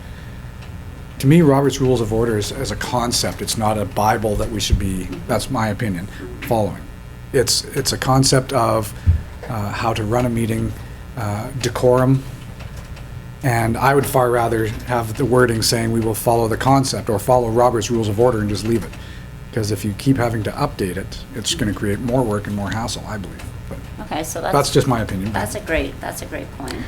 And I have to say that I feel the same way as you do. I feel that the Rules of Order book, Robert's Rules book, if we weren't able to hold a meeting and weren't able to come to decisions, and to me, I feel like that's when you sort of, when things go crazy and you need to get stricter sideways, and you need That's the rules exactly what to I'm keep saying, the meeting moving forward. Like, I don't see that we have any trouble keeping our meetings moving forward, Nope. or that anybody has any issues, getting the attention of the chair to say what they need to say, et cetera, et cetera. So that's sort of, where my issue on making all these changes sort of comes with. Yeah. Just because there's no issue now, though, doesn't mean that there, I don't know, couldn't be an issue for future councils or anything like that. It seems to me like having a proper set of rules, I don't know, just being proactive, right? Well, I guess that's the difference. You're saying you want to change it to a proper set of rules, and I'm saying there already is a proper set of rules. I guess Okay. that's where the philosophical difference will be. Rules that are, it's not a philosophical, I'm just saying rules that are complicit with what we do right now, right? Like, we don't even have the this book that's cited by our bylaw at City Hall even. I thought about that. Was really funny. I researched all of the other, because I belong to about 10 provincial committees. Mhm. Every single one of them in their bylaws say we will follow the Robert's Rule of Order. Not one of them actually has Cites a Robert's Rule of specific Order. one?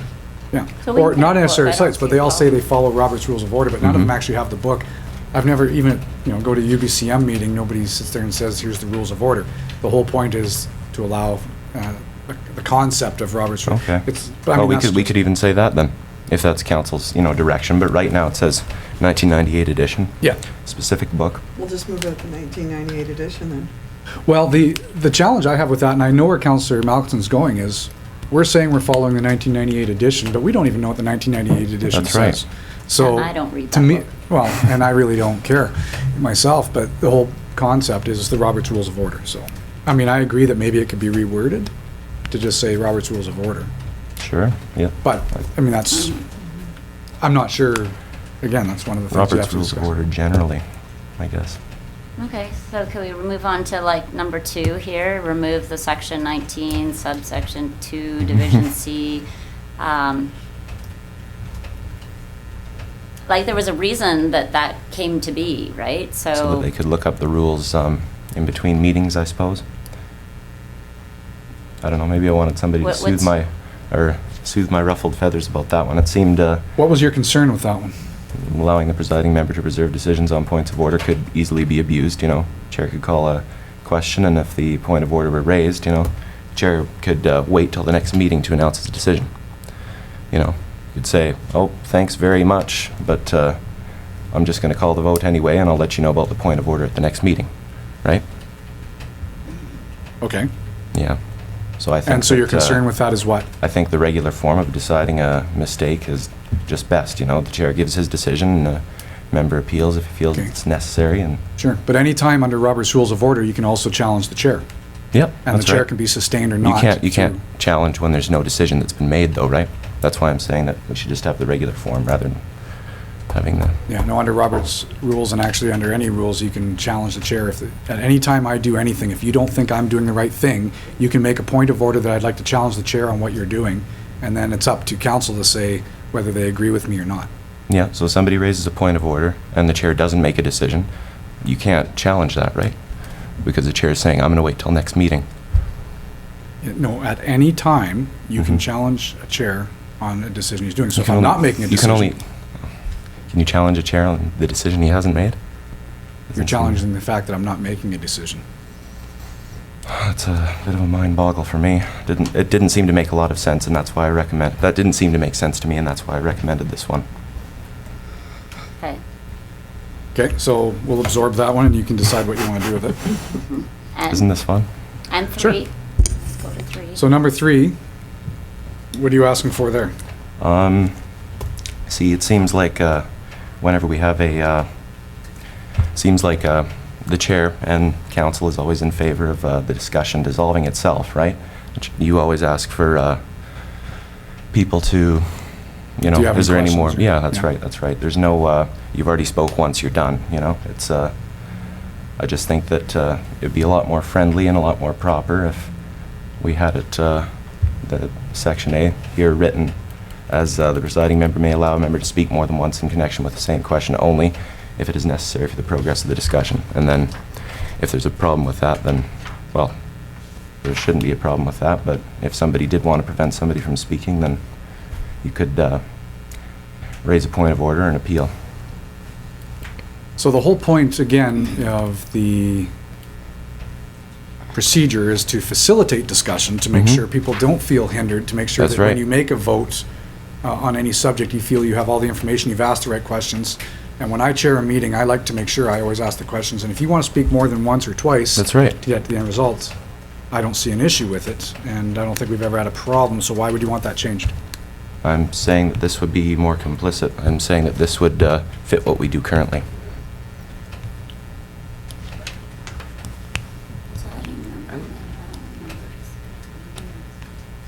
Yeah, because right now, What has changed? right now, it says where I allow the people to speak, and you want to change it where they can only speak if I let them? No, that's actually the way it is right. The way it is right now is that we can only speak if you let us, and well, we can speak more than once if you let us. Mhm. And I think that it should read that you may allow us to speak more than once with the same question only if it is necessary for the progress of the discussion. Yeah, but now you're adding in an only and putting caveats around when I let you speak. Whereas above it, if you read what it says right now, Mm-hmm. if the, you can speak if he or she or the chair permits. Mm-hmm. As many times as wanted. Yeah. So you want to get rid of the chair permitting that? Is that what, is Yeah, that what you're that's looking right. That's for? right. And then Isn't if that it's- contrary to Robert's Rules of Order? Sorry, I have to sound cynical there, but Well, no, the bylaw supersedes Robert's Rules of Order, right? so let's get rid of Robert's Rules of Order then. No, we can't do that. I'm just being a pain. Okay. I just think this this fits what we do currently a lot better than, you know, and I think that having just the chair allowing everybody to speak, I just think this would be a lot more friendly. You don't think the chair should allow people to speak? No, I do. I just think that the writing it number 3, I just think that writing out this way would be a lot more friendly. So, but what happens when we get into a situation where we're not moving forward and the chair needs to Mhm. sort of cut us off and Yep. say, so then we would be taking that sort Somebody of says- power away from the chair then? Point of order, this discussion isn't getting anywhere, Your Worship. I don't think this member should be allowed to speak because they've already spoken once. And then there's a vote, and then we, the chair Yeah, I was makes just his gonna say you don't, deliberation. 'cause I would be the Then one somebody doing that. appeals, and then, there we go. All right. Okay. Guess I'll have to absorb that. I don't quite understand either, but again, it's up to you whether you want to bring forward something official. Number 4 is get rid of Rule 27. Oh, this is the This is motion the to go past past 12 lunch. and 12:30. Yeah. So, just, I'm not sure if you know, but for the background, for everybody else, the reason why this is kind of carried in there was when meetings used to be in the evening, and a lot of communities have a time like this. So if your meetings start at 4:30 or 5 o'clock, a lot of times they'd have something saying you can't go past 11 or 11:30 at night. The whole concept was, after you've been here for 3 or 3.5 hours, are you still making good decisions, or are you starting to make decisions to rush them through to get out because it's getting late? So that's why that was put in when it was nighttime. When it was moved into daytime, it was put in there with the same kind of concept of 3.5, 4 hours. And are you sure you still want to keep going? Only twice have I ever seen it used, but I kind of agree with you. Typically it's never been used to stop a meeting because we go past 12 lots of times, and council just says, let's take a lunch break and keep going and make sure we get through all the business at hand. There's no point tabling for 2 more weeks because we want to get it done as well. So, But we have seen where it can be put to a stop by one person saying. which I think is why Councillor Malkinson probably put that one forward, saying, do we need it still? I don't think we need it. Yeah. Personally. It's been, sorry to interrupt you, it's been used twice since we've went to the morning meetings, and I don't think it's necessary to have. Both times it wasn't used in the proper way, so.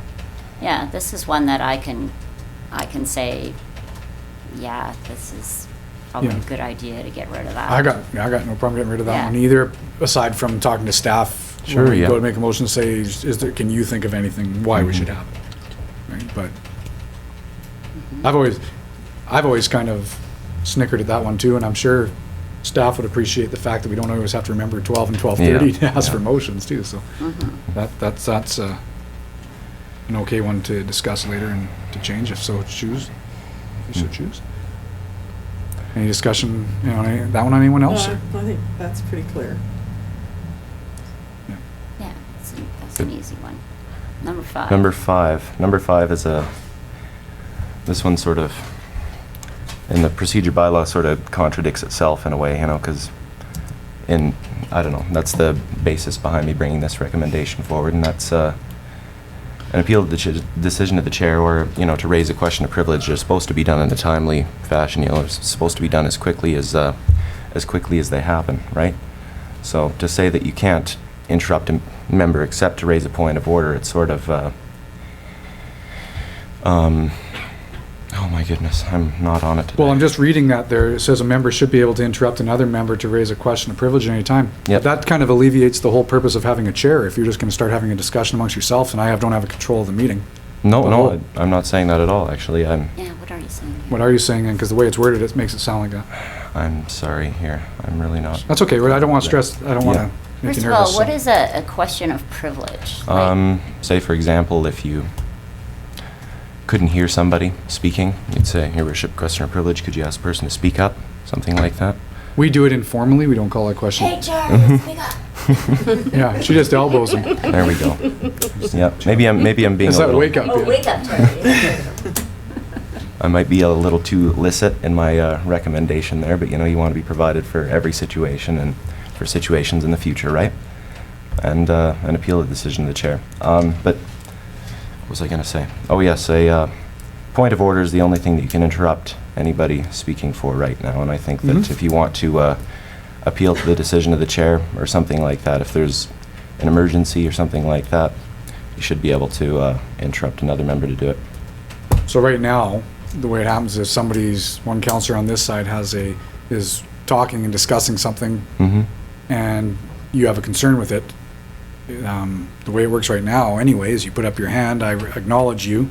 When she's or he's finished speaking, then you get to make your point. Yeah. I'm not sure why we'd want to get to the point where you can interrupt them unless point of orders, and we've seen that happen here.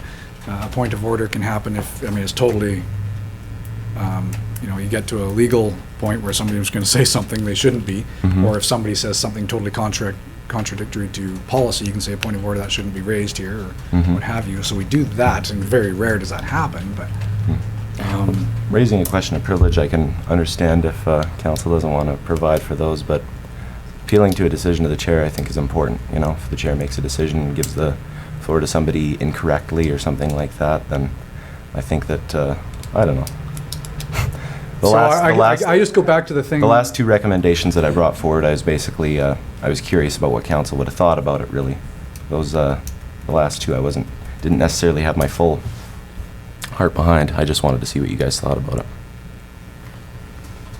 So you would like to be able to raise your hand and appeal the decision of the chair without being called upon to do that? Is that what this Yeah. is? Yep.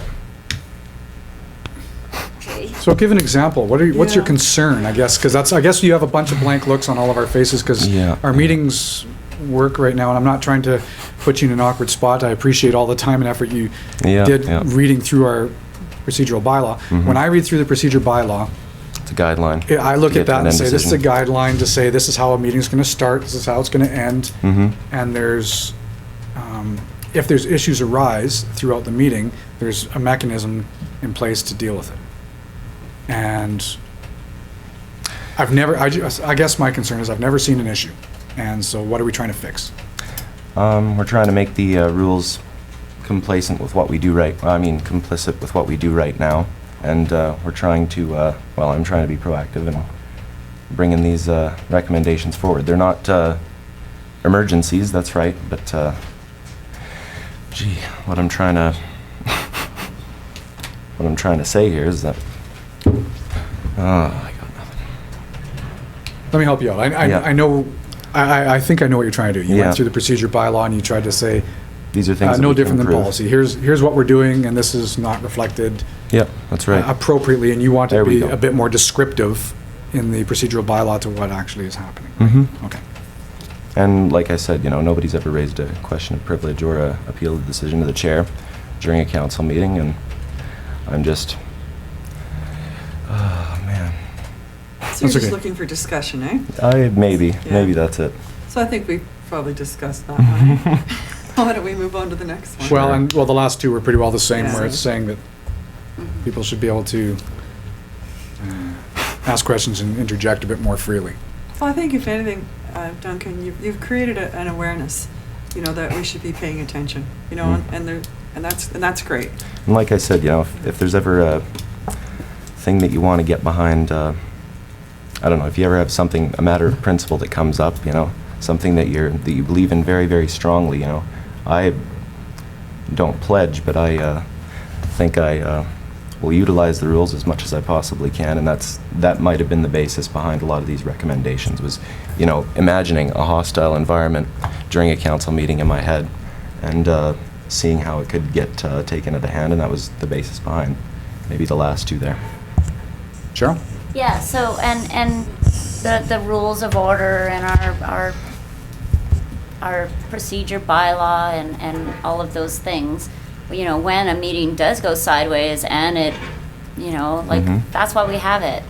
Yeah, that's Why we right. have these here, and I And- mean, this is my 4th year on council, and we've never had to dig it up, and Dig it I out. mean, Yeah, and honestly, if somebody started doing all of those things, I'd be looking over to Tyra for explanation on what the heck is going on, really. I guess. 'cause, I mean, I think if our meetings are moving forward and we're not having, I just, It's a difference in opinion, I think, really. It is. I Well- mean, I checked with staff. We've never had a problem in the past that anybody could find here on any council. Yep, And I understand what you're trying to do is you want to change it, so what if it happens in the future? that's right. I just struggle with changing things for the what ifs, but that's just my opinion. It's and I think it might have been a learning experience for me as well. Once you learn the rules, one of the first things that you do in your mind is take them to the extreme and think about the craziest situations to run them through.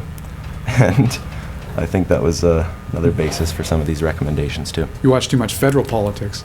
Yep. Actually, yeah. which in the beginning, when you talked about Elizabeth May and how she was That's right, going that's to right. proceed to slow down the proceedings. Manipulate the and rules to get something it done that was. she believed in quite a Yeah. bit. And there's always going to be that. There's Yeah. always going to be someone that's going to try to manipulate the rules. Mhm. Some people, Even if you know, change the rules, they'll manipulate know, those ones. But, I really have to say that, what's in place now, I don't have any issues with it. The only thing I would say out of all of this, that it's good to discuss, and we've discussed. And the only one is, moving to have the meeting after noon is ridiculous. Yeah. I agree. Okay. And, so I think, out of all this, thanks for the discussion. Hmm. And I think that, I think it's been discussed and that maybe look at changing that one. Are we Yeah. looking for motions? Or No, you just can't make motions to discussing? committee of the whole. That's why we put it Okay. here so we could actually have this frank discussion. Okay. Mhm. And then it would be up to anybody on council or Councilor Malkinson now next meeting to bring something forward as a motion Yeah. of anything he wants changed. And so, I mean, you can still bring by all 6, you can bring by Right. 1, you can do whatever you want, and it's up to Yeah. council to vote on it if the chair allows. And would we be voting on those one by one by one? We or could. It depends as a on what happens. package I deal? could divide the motion, I could move to divide the motion, and If you remember, this came forward Oh, yeah. to originally vote 1 by 1, and we said, we're not doing this, and let's discuss it first.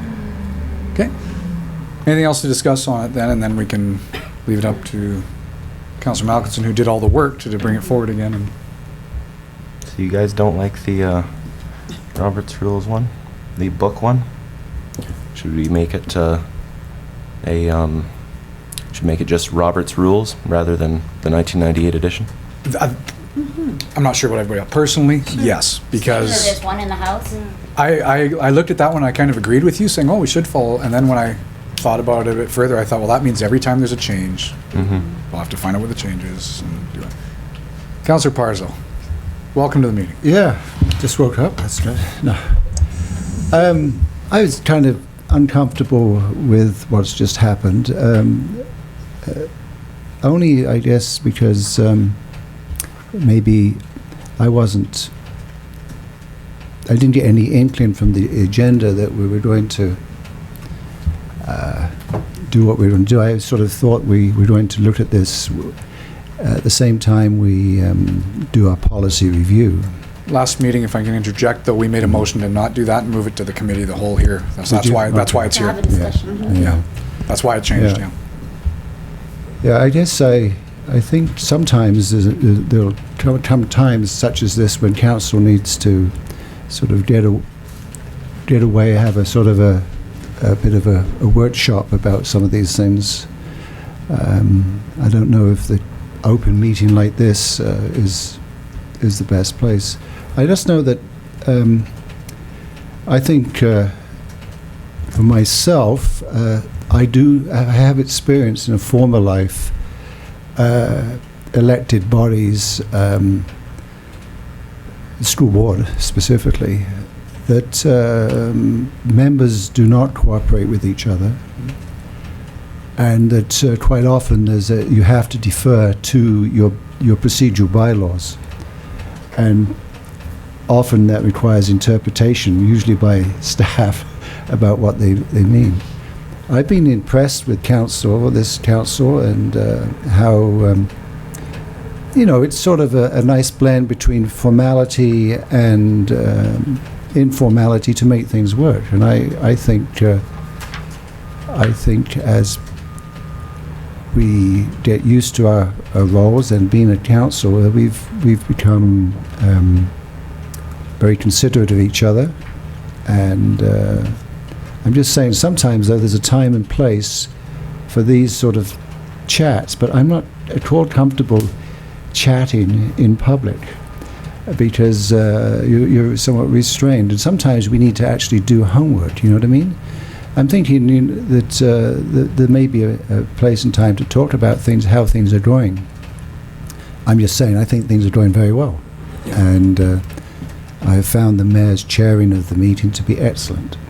And I think staff support of council is excellent. And as long as we're open to making sure that everyone is heard, and that we listen to people's perspectives with honor and dignity, and we try to find, if necessary, a middle way. I don't care what procedure you have. If you don't have that culture, procedures won't help you. You'll just become, like you see, the very worst of democracy, which is, for me, what we see often in Ottawa. And however, I must speak in favor of the leader of the Green Party. I think I would do exactly the same as her in the situation she was faced. But now we're getting into politics, so I'll... Yeah, there's no politics allowed in this room. Yeah. But you're right, she used the rules in No. order to try to, she Okay. used the rules. Yeah. She, Yeah. she Oh, yeah. used them in a way to try to, I would do the Sure. same thing. Yeah. Well, and thanks for that. So, I mean, the only thing is, committee of the whole actually is designed to I really know, flush this I stuff know. out, because Yeah, we're supposed to do yeah. it in a public forum and That's great. and all Never that. been Yeah, able to do it before. yeah, Yeah, this is really Have the a first committee. one. so it's good. So I appreciate that. Wasn't So- I just to speak to Charlie? I didn't mean to criticize you or anything at all in making any of these recommendations. I do think that our meetings go well as well, but yeah, it was just being complicit in having rules that fit. But we'll just see what council thinks. I suppose I'm getting the sense right now that council isn't really in favor of making a lot of these changes, but yeah, I very much appreciate all of your opinions. Yeah. So the only thing I'd add is on these that topics. because it's a democratic system, obviously, I mean, I appreciate the fact that you took the time to go through all this, and if it's important to you, that's the whole point of this chamber, is we've got 7 different people, 7 different opinions, and by no means, just because some people don't feel the same as you, that it should stifle anything or decision that you want to make. So, again, I encourage you to, anything there that you feel very strongly about, bring forward to the next meeting, and then you can actually have a proper vote on it and see how council goes. I mean, that's your choice as a councillor, and you should follow through with that. Don't feel, I guess my thing is, Discouraged? don't feel discouraged. No, Please I don't feel don't. I discouraged, don't. because that's not the intent of any of this. Mhm. I mean, as Charlie said, we're colleagues. We're supposed to be working through to make sure we have things resolved. So. I'm expecting you to have some specific recommendations, because Yeah. you hear about the time waiver and That's right. rules of order. I mean, I would suggest we need to be specific. Which Roger's rules of order? Because if ever you get into procedural stuff, you don't know which edition you're referring to, you get yourself in a quagmire. So. Yeah, but that's why I say it's kind of a policy, because as you correctly said, our procedure bylaw supersedes anyway. Yeah. But it's all, so, Yeah. sorry. Charlie, Yeah, I wants just add wanted something? to say that it was my idea to throw it to the committee of the whole, I think. I Oh, gave it's a that good idea. idea to Duncan last time. And it was so that we could chat about it, because that's what we're supposed to be doing in our committee of the whole, is chatting about things that are important to each other and to our staff and the reports and stuff like that. So I think it worked good. I mean, I certainly have a better understanding of your points. I mean, initially it was like, what does he want to do here, And so thank you for the discussion, and I look forward to whatever it is that you bring forward. I look forward to it too. Good. I'll get back to you though. Sure. On that, it's 5 to 11. Committee of the whole typically starts at 11. We'll maybe take a few minutes recess here, grab some coffees, and then we'll round up everybody that's going to be finishing off with Committee of the whole. So welcome back. We'll call the meeting back to order, and we'll continue on in our Committee of the whole. So we were at 15-3, so we have Sergeant West in attendance. Good morning. You are up. Thanks for taking time out of your busy clerical day to come and join us. This week, yeah, it would be a physical clerical week. I'm here in lieu of Staff Sergeant McDonald, who's on vacation. Refer to the Committee of the Whole report, I think all of you had a copy of. Previous month has brought a number of calls for service. There were no incidents which were of a particularly notably high profile which have occurred. Since the writing of this document, however, and they'll be covered in the next report, but of note within the community, we have had 2 fatal accidents, one occurring last week on a rural road just behind Swan Lake. Someone leaving a camping site where alcohol had been consumed, and a vehicle was rolled, and the gentleman succumbed to injuries after being ejected from the vehicle. As well, I'm sure council's well aware, there's a fatal accident that occurred on 217 Road. That was 8th Street in town. yeah, Yeah. Friday night, Mhm. approximately 10 p.m. A vehicle rolled, and a lady, Dawson Creek resident, was ejected from the vehicle and succumbed to her injuries at the scene. Those 2 incidents we're still tidying up the investigation on both of those. But it doesn't appear that there is any single vehicles off-road, so there's the criminality and the whole thing has been basically dealt with. It didn't hurt anyone else, but it's possible. The detachment as of late has been shown somewhat short-staffed and appointed regular members as our existing members and transfers during this time of year have been dealt with. The exiting members are bought houses in other communities and finalizing their transfers. We're just waiting for backfill resources coming through from our staff and personnel, of which they've assured us that we are up on the priority list, if not ever increasing on the priority list by the number of experienced members that they take out of the detachment for other duties and other locations. We do have one new cadet who is online and slated to arrive from Regina in July. Of note there is Dawson Creek was #1 on his list of places to go. So he got his wish, and we're only too happy to have him. And this particular member is from the Maritimes, and he'll be coming right into Regina. No unusual statistics to report. We do have our usual month-to-month variations in certain statistics, but there are no current crime trends that are causing us particular alarm. Over the last month, there were 13 incidents reported as assaults, of which 10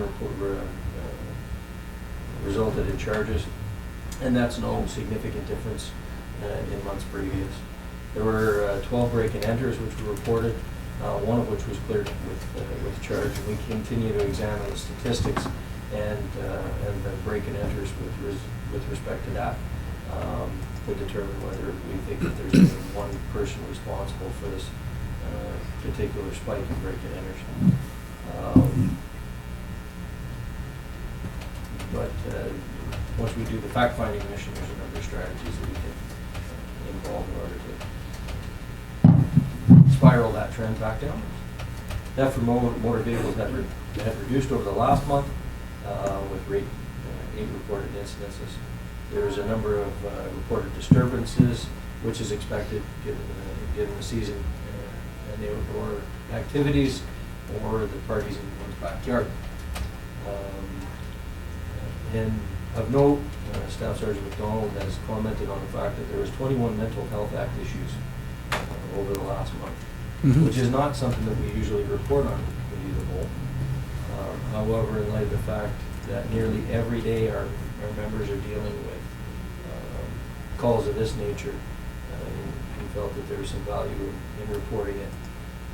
Typically for those types of calls, we're dealing with persons that are depressed or require medical attention, and sometimes a higher level of severity, where one has attempted to harm themselves or commit suicide. And a vast majority of those calls go on without incident, and we typically get people the help that they need at the hospital or with other intervention options. Can I interrupt with you on that one for a second? What kind of training do RCMP get for that kind of, because I'm assuming in Depot you're not really trained for, you would think, for social issues like that. There's every intervention's different. It depends on the particular individual that's involved and what type of episode that they're suffering from. Some people, it's just a matter of they're depressed and they're using alcohol, and they've chosen to make choices that are not necessarily good choices. In other instances, they're people who are suffering from mental illness in some way, shape, or form.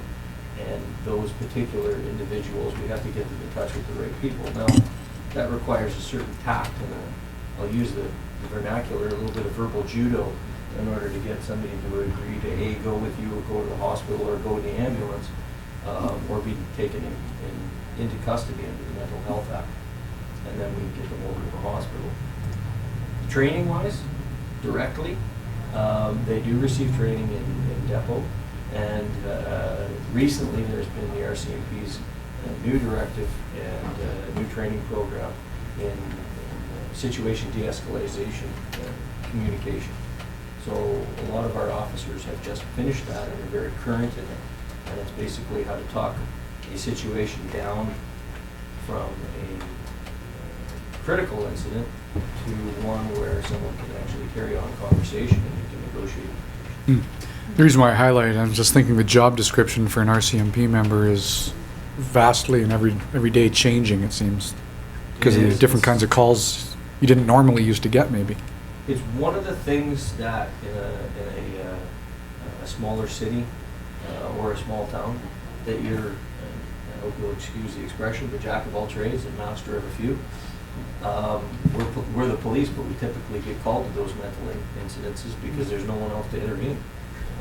They don't have medical staff, and if it's a violent incident, which can be, then we're the only one basically with the equipment to deal with it. So, Okay, thanks. Yeah. Of note, there were 16 persons charged with impaired driving offenses during the month of May as part of the regular enforcement. And in the month of May, that's a large increase for the number of impaired driving charges that we see over previous months. But that gives you an indication that there was a decrease in that month over routine calls that we may have to attend because the members had an opportunity to go deal with and proactively look for impaired driving. They have no problems filling their time, and they are more than happy to do so. So they were able to focus more on the impaired driving side of things. The last committee of the whole meeting, there was a request for additional traffic enforcement on 110th Avenue, and in that area, I've had probably a good half a dozen officers attend that area, and they've conducted checks of vehicles, drivers, and been checking the speed of vehicles, and there's been a number of violation tickets and warnings issued as a result of that request. They've been taking some A, appropriate, and B, affirmative action within that neck of the woods. And that would be about all. Good. Well, that was a lot of information, too. Thank you very much for that. Any questions from council or comments? Charlie? Councillor Parsons? By impaired driving, it's alcohol, or is it a combination of alcohol and drugs? That would include alcohol and drugs. I will comment on the fact that in the month of June, which will be probably in the next committee of the whole report, that the IRP legislation is back in effect. Yeah. These would be impaired driving charges either from a criminal point of view or very low level of intoxicant, but it does, that doesn't include drugs. Okay, Councillor Kenny? And you're talking about the incidences with mental health. Do you see a trend happening here, or is this just when you decide you're reporting on it now? But is there a trend happening? Is it with the anything to do with the transient workers? Anything to do with our economies? Not that you can put a finger on. When you do have people that are in the community that are using alcohol, some of this is fueled by alcohol, which of course is also indicative sometimes of an increase in disposable income. With respect to the Mental Health Act issues, we by and large deal with probably on the order of 10 to 20 per month and regular month. The hospital here sometimes requires our attendance. We do have a facility here that is a designated facility under the Mental Health Act. So we do get people coming from other parts of the province because this is a designated facility. In fact, we talk with the hospital quite a bit. We've opened up that line of communication with them last year, and we have regular meetings on the order of 2-3 times a year to deal with just those issues. They are seeing people from as far away as the Yukon and the Northwest Territories come into this particular facility. So it's something that is it's at the forefront of what we do here as a police force, because we have that facility and there are no others. I think there's one other in Terrace, in Prince George. Those are the only other northern facilities. So anybody that has that issue comes here. Oh, then that makes sense then. Yeah. We would have that. Good. Anything else then from council? Okay, thanks, Sergeant, for coming in. Appreciate it. Have a great day. So move on to 15-4. We have our fire chief in attendance. Shorty. Good morning, all. Good morning. So, Yeah. So, my life. I guess the call, I ran the numbers this morning, right up till this morning, because I don't think we have a cow meeting for the next little while, so I figured I'd bring everybody up to speed here. And our call volume is about 7% higher at this time than our normal 5-year average. So it's moving up. Is there a trend on certain kind of calls or just in general? I don't know if there's a trend yet. I haven't analyzed all the calls with the types of calls and anything else. I just know the volume itself is up. So, Okay. but it's still early in the year, so hopefully that'll flatten out or reverse. We've had 2 retirements in June. So we've had 2 firefighters now that have retired, Cousins and Hess, after 30 years. So congratulations on their retirement. Burn fund, a couple weekends ago, the firefighters had a burn fund and they raised just over $26,000. wow. Firefighters burn fund, so Good. that's interesting to note. So thanks to the community for stepping forward and doing that.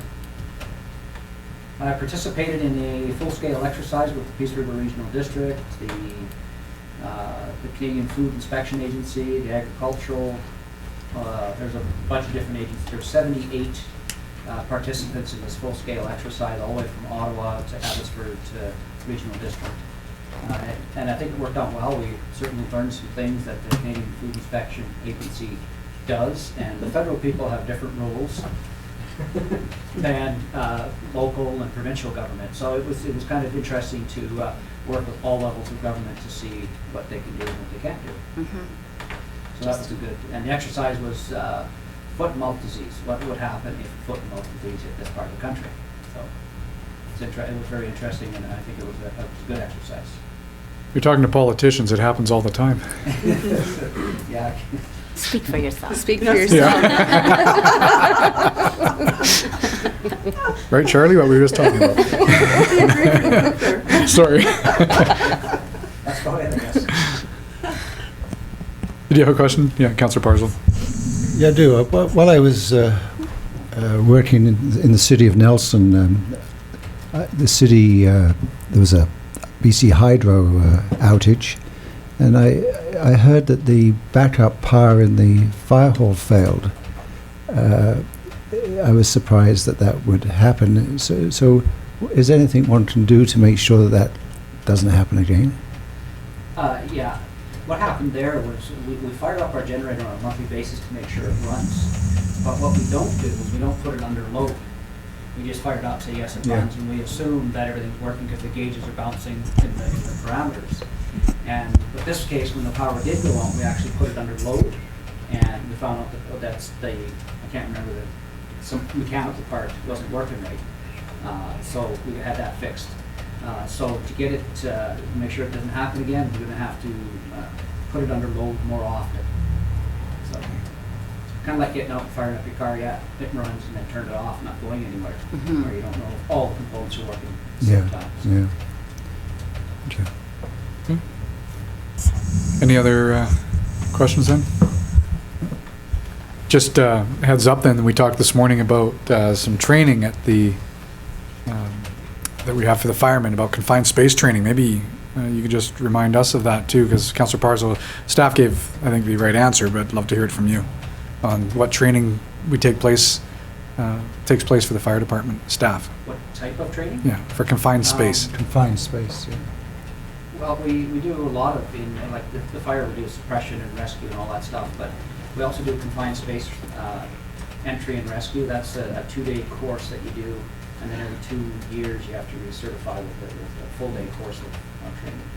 So we do that. We don't do high-angle rescue. That's a huge commitment in resources as far as not only personnel but money as well. So we don't do high-angle rescue. We do embankment rescue. So if somebody, say a motor vehicle incident goes into the ditch, it's a fairly steep embankment, we do that kind of training. Pumper training, like there's 15 different disciplines or topics of disciplines that we train in, anywhere from putting up a ladder to running a pump truck, so there's a lot. This year alone, we've got just over 1,700 hours in training. So I think last year total we did 3,400 hours. Wow. Which is an incredible amount. In 2004, 2005, I think 2004 there was, don't quote me on this, I think less than 100 hours. So we've increased it considerably. And I mean, there's a lot of reasons for that. And one thing is we have to stay on top of our game. We always have to go with our game face on. And we've turned over a lot of firefighters, so we're losing a lot of, like, two firefighters each with 30 years experience retired this month alone. So there's 60 years right there of experience that you can't replace. You can't send someone down to Vancouver for a month and say, hey, we've got 30 years experience. Wish we could, but. Yeah, exactly. So we do, so the training is considerable. Good. Okay, well, thanks for that then. Thanks for coming in, if there's no further questions. Yeah. So 15.5, Director of Corporate Administration. Deputy, I guess, today. Deputy today. Almost as well. Almost as good. I just wanted to highlight from the report, as you can see, there's a huge list of tenders that went out and were awarded. Some of them involved your decision points and some of them don't, based on our policy. But one that I did want to speak about briefly was the contract for the In the News document and the community profile document. Our previous contractor was no longer able to do that, so we put it up for tender.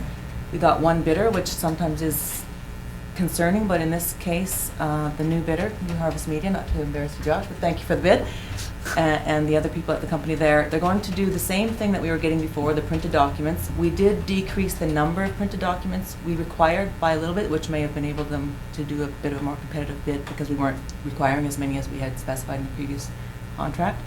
But in addition to that, and for the same price, they're going to create an online version, and they're going to install an iPad kiosk somewhere, we haven't determined where yet, just to make the information more readily available. There, most of the information is being compiled electronically. The way he described it to me, and I'm not a technological person, was that it's like an information vacuum, it all comes into that site, and then they will compile it into a nice printed document for the request that we get to send it out. But I just thought it was great that we were getting an improved service for the same price, so wanted to point that out to council and thank the bidders. Moving on to the strategic priorities section, Economic Development Task Force advertisements have been placed. Draft terms of reference has been created by staff just so that we knew what people were going to be doing that applied to be on the committee. And so far, response has been quite good for that. I believe the deadline is June 25th. And so we may actually have a situation where we have multiple applicants from different areas. And so to keep the committee more robust, we want one representative from each sort of point, so we may have to require council to make some decisions on that as to who's to be appointed to the committee. If not, then we may require council to name some people if there's some holes. Yeah. So I'll wait and see what happens with that. Also on the strategic priorities, our policy review is a new strategic priority for our department. And I did put in the report there, I don't know if anyone looked at it in detail, sort of a proposed preliminary work plan. What we're looking at is sending out a memo or having a short staff meeting with the department heads so that they can take a close look at the section of the policy manual that most is directly impacted onto them. So they can suggest some areas that need special attention rather than just a cursory review.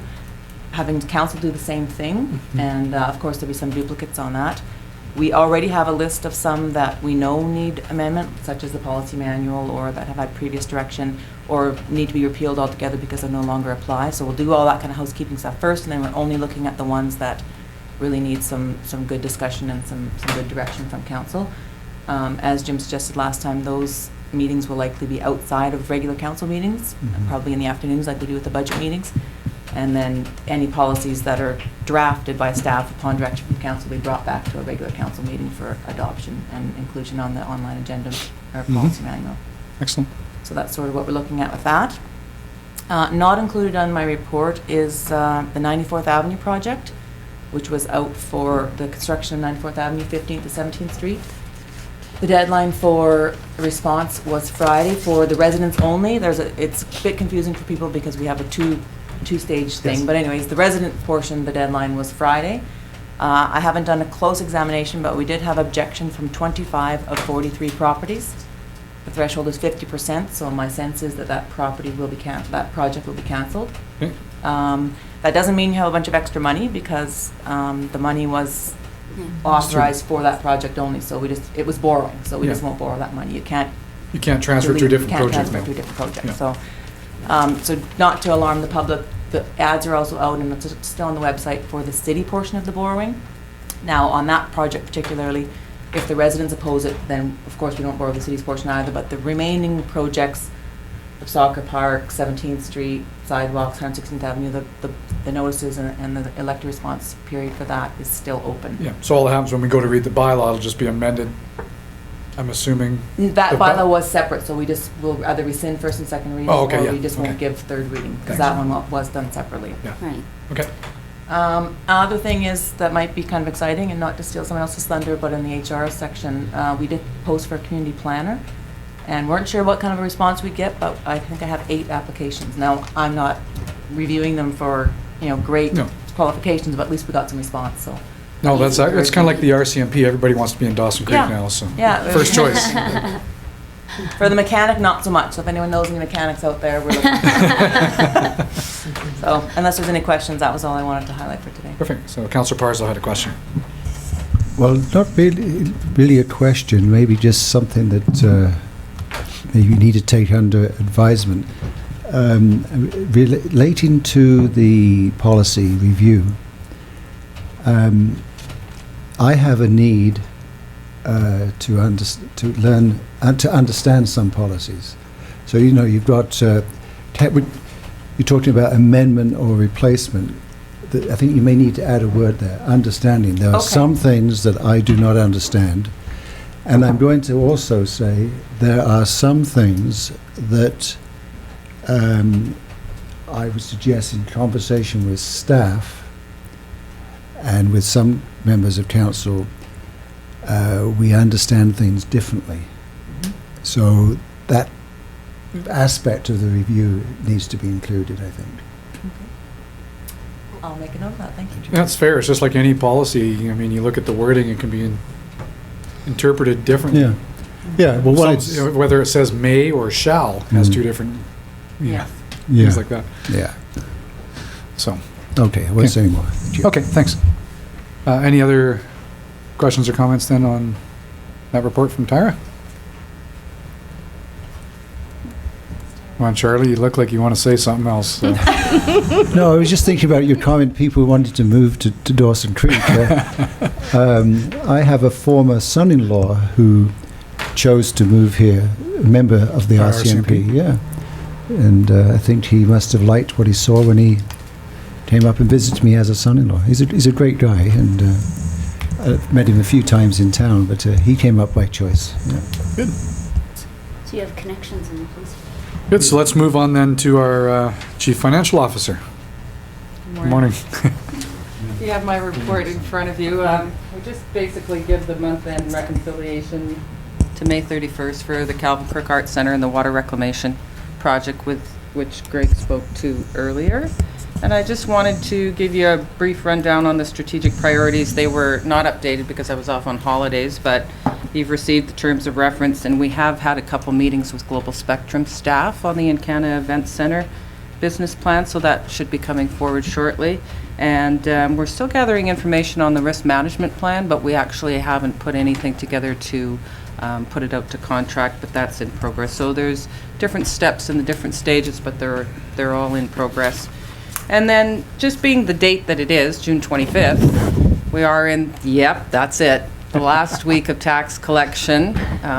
Last day is next Tuesday after the long weekend. So I just want to encourage everyone to please come in and pay their taxes, come in and get their homeowner grants signed. You can drop off post-dated checks, you can go to your bank, there's lots of ways you can do it. Please don't wait till the last day.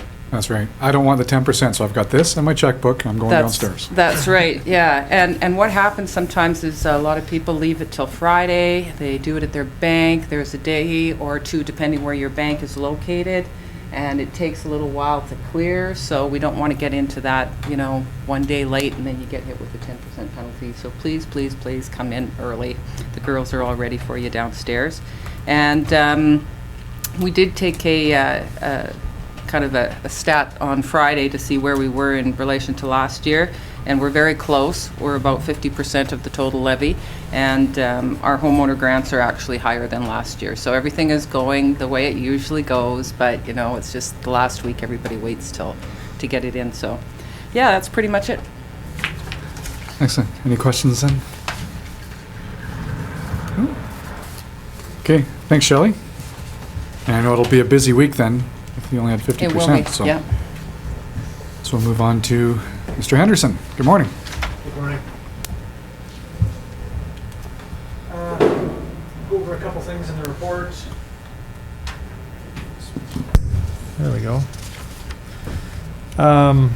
Building permits to start with, obviously very strong in the last month. 2012 numbers are ahead of 2011 numbers, which is great to see. $13 million worth of permits issued to date for the month to the end of May. So things are going very well there. So it looks like we're going to have even a better year than last year. So that's good news. Really busy on the development side of things. We're getting lots of interest. I mean, you saw 2 delegations today that kind of give you that indication. We're getting a lot of interest, a lot of people looking for land, smaller pieces of land to build that 1, 2, or 3 kind of homes or duplexes or something. So that certainly keeps us busy in our department, because we're getting a lot of those walk-ups and asking those questions. And that coupled with some of the bigger developments that we're working on with some residential stuff, and we'll be bringing something forward in the next little bit. We've got an application in for some rezoning and whatnot up in the neighborhood plan north of the community forest. So we'll be bringing that forward here hopefully next meeting.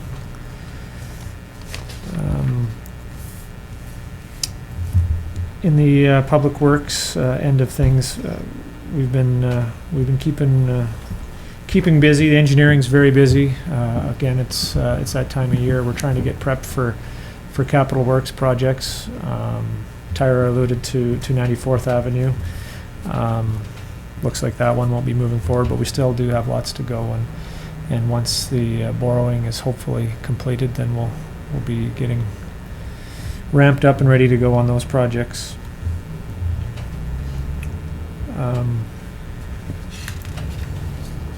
One thing I want to highlight is that, and I'm not sure if I spoke to it in a previous meeting, was that we're working with ICBC to do a sign review program in the community.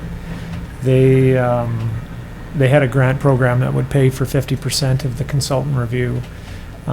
So we took advantage of that, and we hired this consultant to come up, and they were here probably about a month, 6 weeks ago, did a review.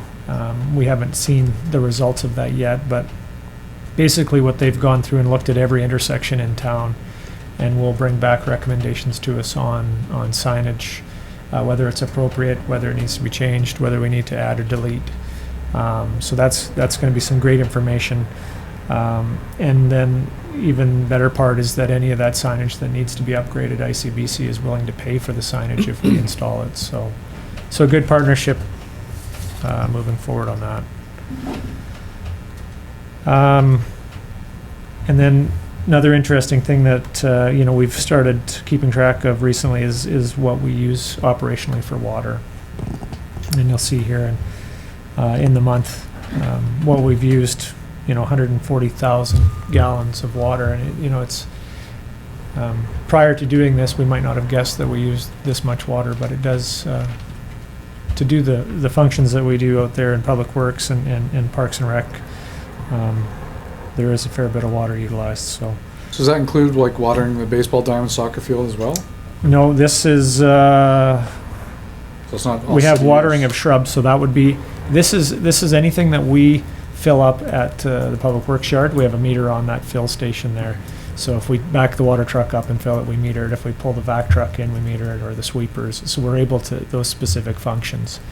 I know Darcy was looking at doing metering on the soccer fields and stuff like that. I don't believe that's in place yet, but that's something we're looking at. Yeah, that's good, because we talked about, really from a budgeting standpoint, we need to be considering what's it costing us as well for water. It provides that information, Yeah, the true perfect. costs, certainly.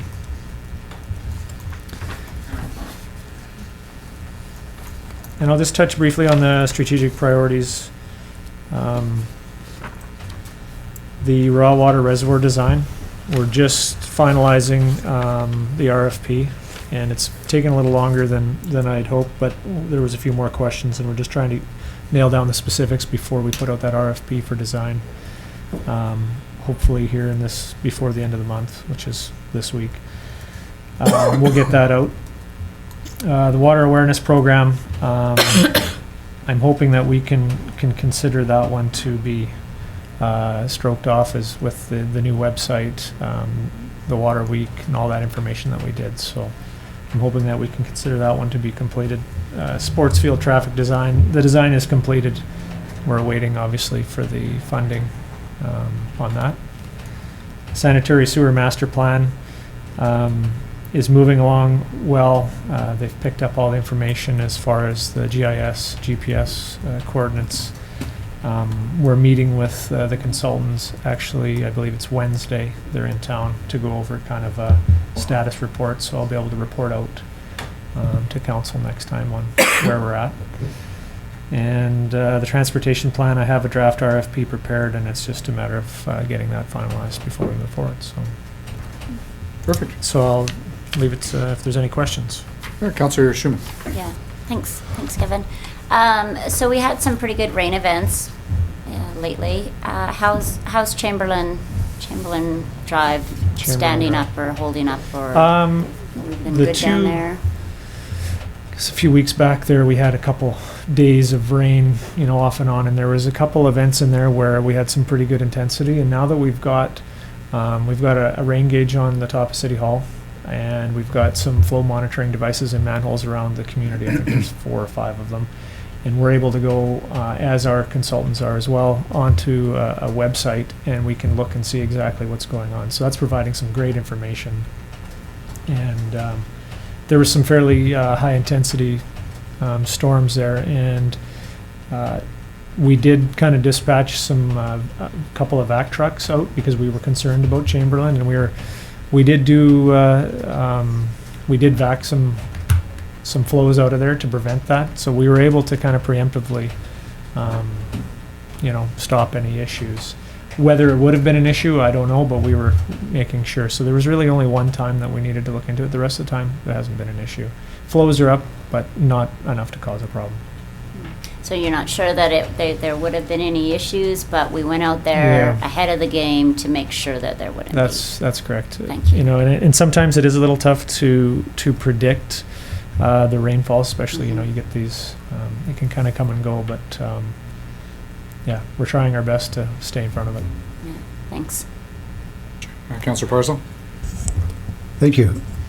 Further to what was just shared about Chamberlain, I was very interested reading Jim Schute's report on all that stuff that was going on with vacuum trucks and so on.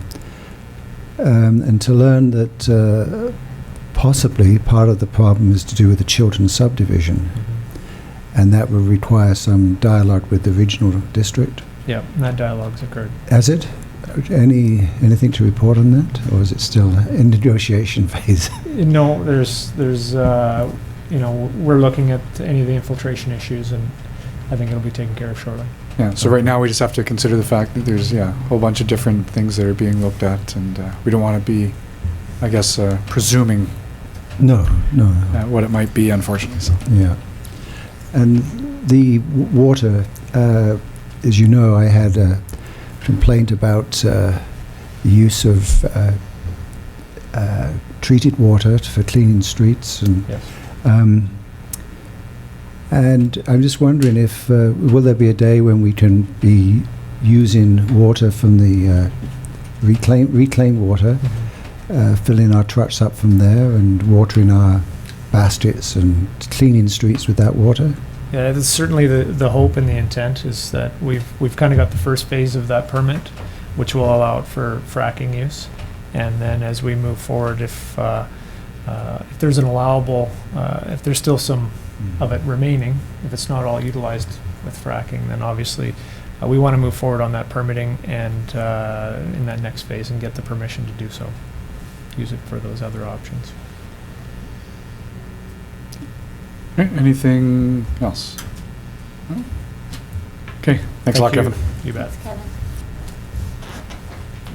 I believe Duncan's coming up next with Dawson and Friends. Duncan and Friends. Duncan and Friends. Well, it's Dave. I'm not sure. A lot of friends, I guess. You need all the help you can get, I think. Big loss, England yesterday, unfortunately. So. They deserve to lose. They did. They only had about 5 good opportunities and Yeah. decided to hit the crossbar. You didn't ever support, you always go on the side of justice, and the Italians deserve to win. I Just have to can't accept argue that. I can. No. Just have to So accept that. I can accept that. You should have added that in your report to save time. But anyway, go ahead. Yeah, sorry. So just 2 parts here, and I'll speak very briefly on just some department updates, and then I'll flip it over to David, and David's going to talk a little bit about integrated pest management and water strategy. Ironically, as we were just talking about that a little bit here with Kevin. So quickly on our department, lots of programs going on this summer, recreation, all kinds of programs. They're in the report. I won't get into detail. A couple to note. We have changed our soccer camp. We're not using UVic this year. We're actually going with Challenger Sports. They operate, it's an international coaching staff. In here we have it as British Soccer Camp, but they operate in Chetwynd. Chetwynd's quite happy with them. We ran into some programming challenges with UVic and decided to go with Challenger. Quite confident that they'll be equal to, if not better than the product that UVic put on the field. So we're pretty excited. Working with junior soccer to get that advertised, that change. We've seen some hesitation in our registration so far, but after it gets out with the junior soccer, I think we'll be well on our way. The other one that I wanted to note was around our land roller derby sessions that we've been hosting down at O'Brien. So it's been a dry floor roller derby training session. Essentially, it's an opportunity for people to come out and learn the rules. And we were approached, and we said, yeah, we'll partner and we'll try this out. And our class of 25 filled up right away. So we opened up another class of 25, which filled up right away. And we had a waiting list of 8 after. So very good news on that one. So we might see a roller derby league in Dawson Creek. I don't know what's going to happen. They're actually competing in Fort St. John's somewhat. Yeah, I think there's a group of ladies here in Dawson Creek that would like to get into that league, and we're just trying to facilitate that a little bit and maybe help them get some more awareness out there and maybe help them put together a squad and get them on their feet a little bit, I guess, is what we're doing right now. So it's pretty exciting. Awesome. I heard in Fort St. John that there were 500 people attended that event on the weekend. So See, and maybe this is a future anchor tenant out there at the Maybe. event center. I mean, you never know. Sometimes you do, sure. Other than that, just our swimming is filling up very quickly, our swimming lessons for the summer. And the only other thing that I wanted to note quickly was that our swimming numbers are down a little bit this month in comparison to the last couple years. I mean, we can predict why. I mean, there's been some other facilities have opened, and we're not seeing as many travelers from the Grand Prairie area or out of town. So it seems that people are sampling some other pools, but needless to say, we're still pulling 8,000, roughly 8,500 people in there a month. So we're still doing very well and hitting a lot of different demographics in the community and surrounding area. So I'll flip it over to David, and he's going to talk about the integrated pest management. Yeah, maybe before we get into that, in the separate thing, we have a few questions on yours, if you don't mind. Yeah, so Councillor Parslow. Thank you. Duncan, I don't know how Barry is progressing with this, but on a number of times I've requested, and it may not be possible. Okay, I'm not sure if he said that to me. Okay. But if it is, I just need to know, and I'll stop asking the question. Okay. I know if it's possible, he'll do it. I know that. But let's take, for instance, if you need to refer to your report, look at the wall as an example. Mm-hmm. It's only an example. First of all, point of explanation to me. Does the 63 for May 2012 mean that there were 63 people took a course? Or does it mean there were, as an example, there were 21 people took a course 3 times? Okay. Do you see what I mean? Yes, I do. In other words, what I've asked is, this is good information, and I'm just asking, though, how many different participants? For instance, you can take any of your measures, right? Let's say the walking track.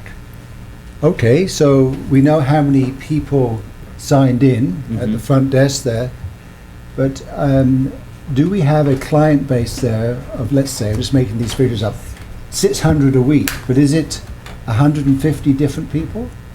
How many different people are taking part? Going back to the wall, drop-in, 87 drop-in, right? Yeah. Was it 25 different people came in 4 times? I don't know. So to help you out a little bit, Barry did report on this last committee of the whole. Lost track. What did he say? Basically that no, they do not keep information like that, and it would be statistically very difficult to do and a lot of staff time to do it.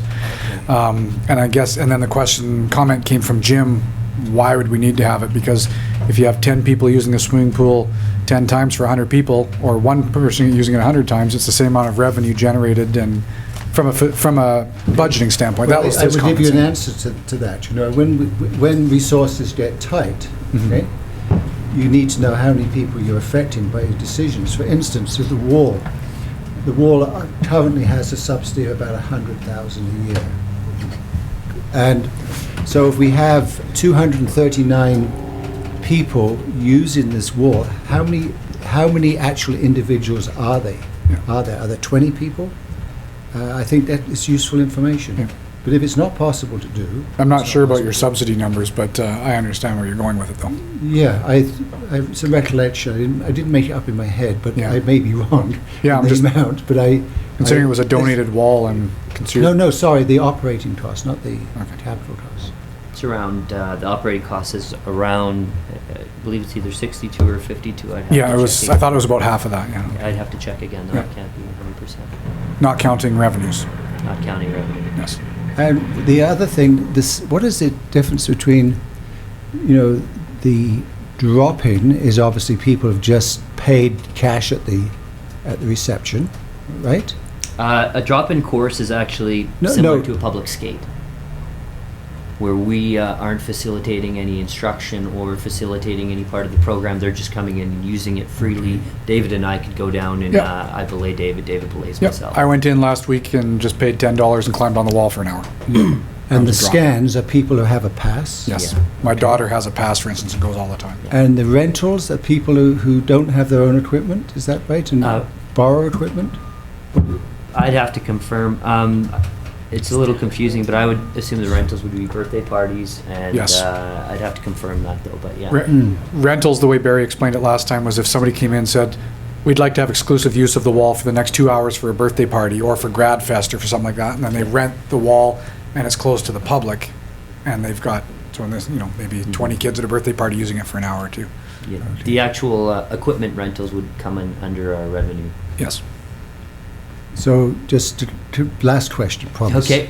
Under as it relates to the public serve pool, if I looked at just the May attendance, right, 126 people were engaged in some event or events at the pool, whether the pool was rented by an organization or a private individual to have a party. Is that what that means?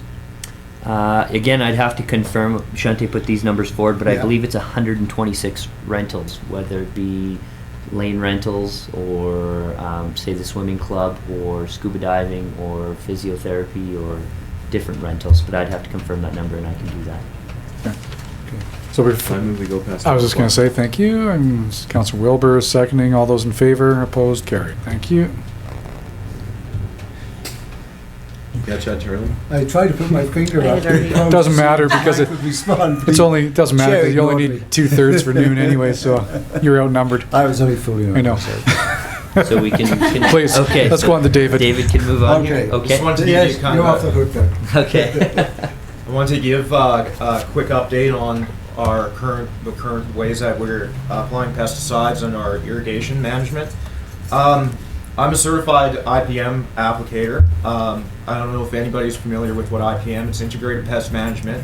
And I'll just, if you're not familiar, I'll familiarize yourselves, or familiarize you with it. I'll read you a really quick blurb from our Integrated Pest Management forms book. What the forms book, before I start, is it's a system of monitoring, treatment, and then evaluation afterwards. And each individual area within the city will have different thresholds where before we apply pesticides, so it all has to be justified. And IPM essentially, or Integrated Pest Management, uses pesticides as very much a last resort. And so we'll use physical, cultural, biological, all sorts of controls before ever chemical is considered. So each individual area, for instance, soccer field, a threshold level may be between 5 and 10% before we spray. And that's because to cut down on broadleaves, so that way it becomes playable. And part of IPM also is a proper watering and fertilizer program, so you can keep the turf as healthy as possible before we do go in and spray. And before we spray, we do 15 samples, and then we'll take the average from those samples to determine where we're at with the threshold. And then in the evaluation process after any treatment we've done, we go in there and resample each area and compare it to what we had before, and then change any methods that we've done. For instance, if we had applied a pesticide, we know that whether we should increase or decrease the amount being used, and we also know if the pesticide is effective at all. And then I write a hypothesis on whether it will be effective, the treatment, and then in the end conclude whether it has been or not.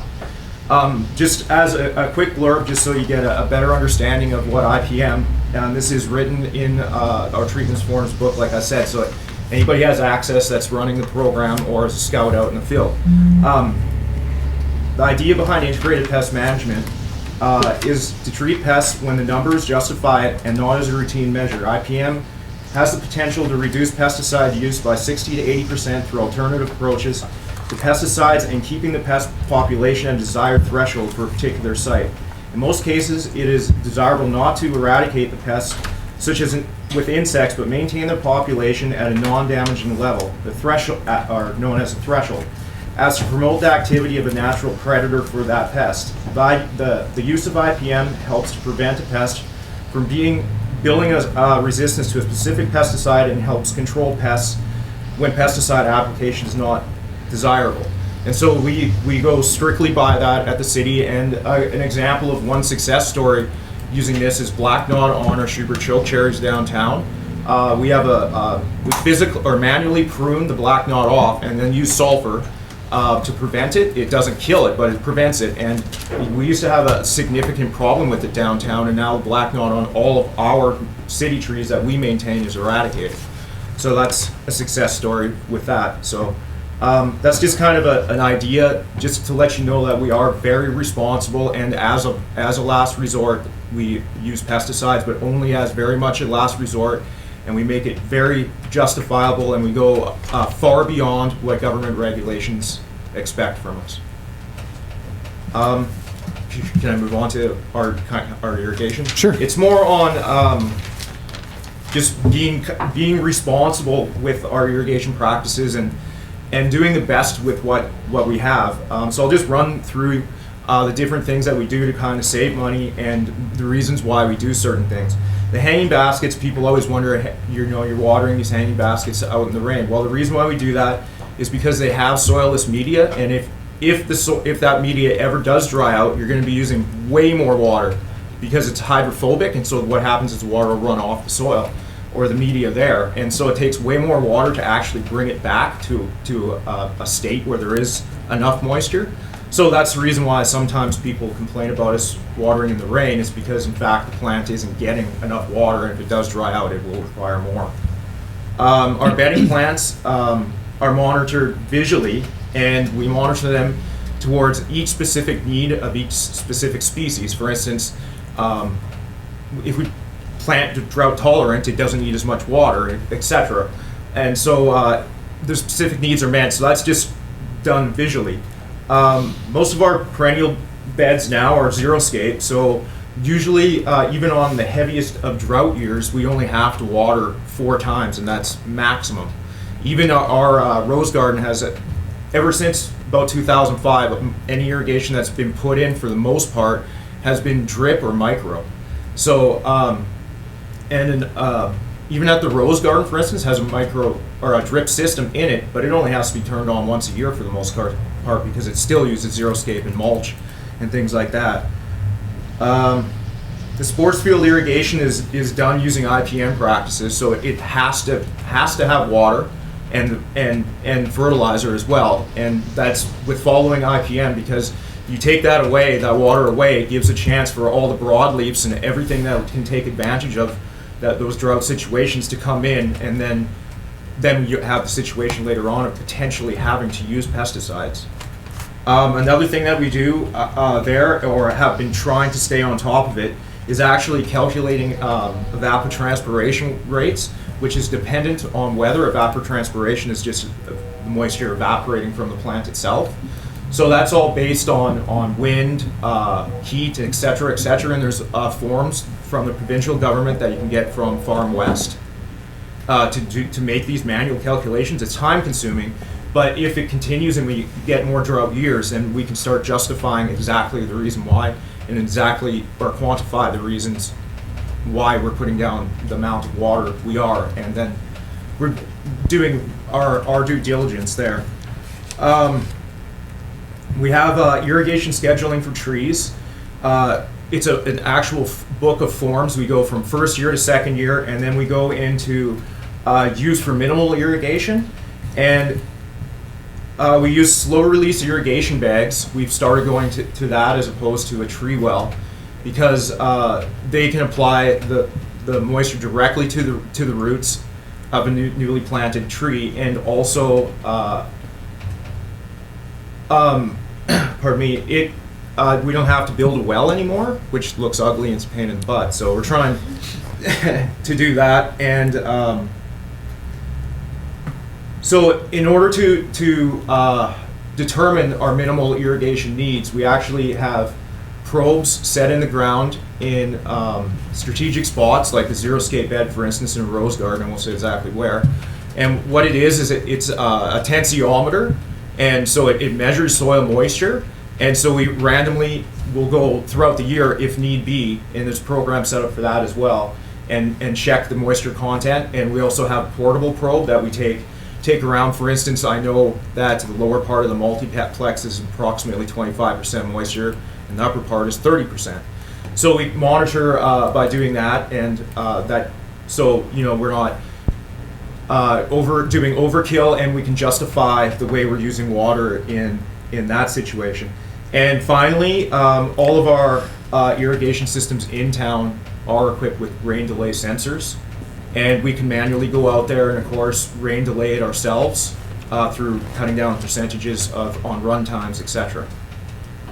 And yeah, I think that we are pretty responsible with the use of our water.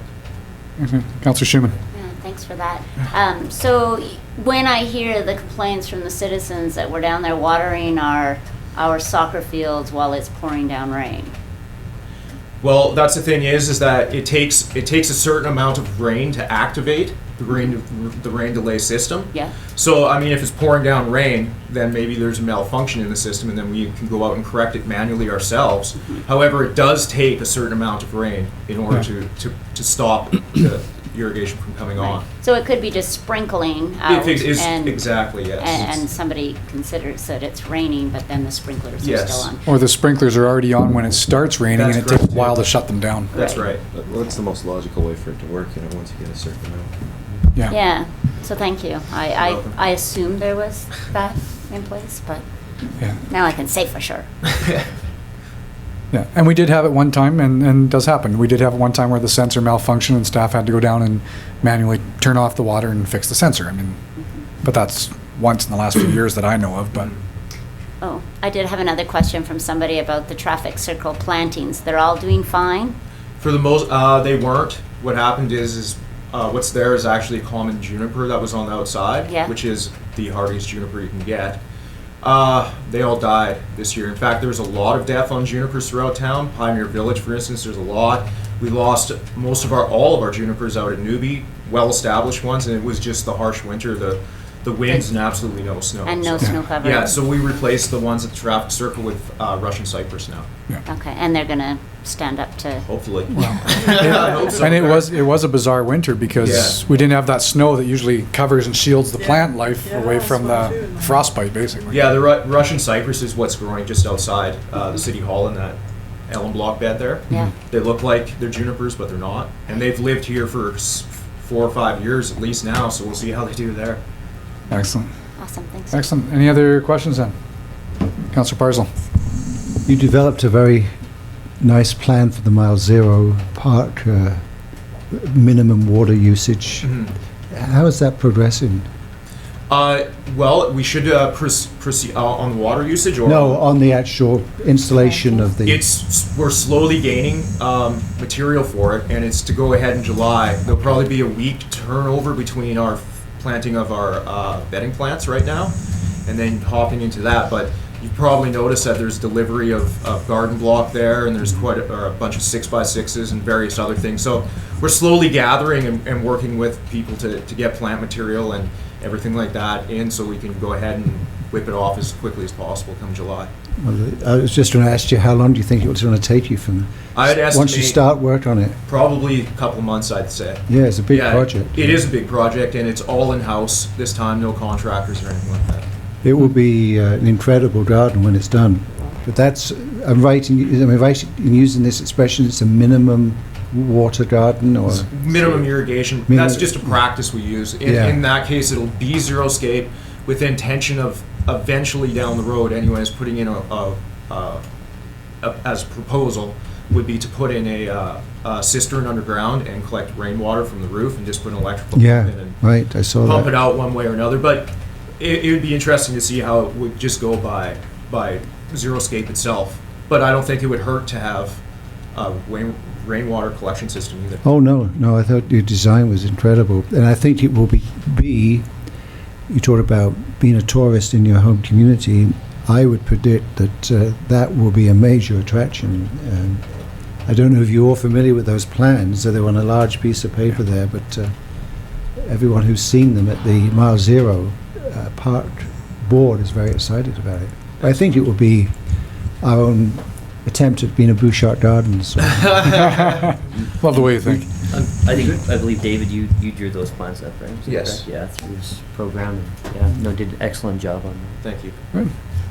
One last note, Yes. sorry, just on McPhail Hutchinson building next door, we've completed the scheduled sewer replacement over there, and believe it's the end of the month, we're working on the final sale of that building, just to report back. Good. Well, thank you very much then. Appreciate Okay? your time. Thanks, David, for coming in. That was excellent background information. Sorry if it was boring. No, no, that's actually, answered a that's lot good of for us. questions. Yeah. Duncan? There's no test after though, I No, hope. that's right. Good. So on that then, council? For the board. So on that, then we'll move to 16.1. We'll have a motion to recess to the closed with an addition. I know Councillor Parzo points from 7.7. I just wanted to raise around some staff issues in the closed. So we're going to add with the addition of that. Regarding employee or staff? Yeah, something? employee remuneration. There was some questions around that, so I think, Tyra, that would qualify to have in the closed as an addition. Sorry? Yes, the reasons that meetings may be closed to the public includes personal information about an employee. Yeah. Which this one does, so, okay. So, I move that we recess. Councillor Malkinson, Councillor Wilbur, all those in favor? Opposed? Carried. So thank you very much, everybody. That was a very informative meeting. Isn't that the truth?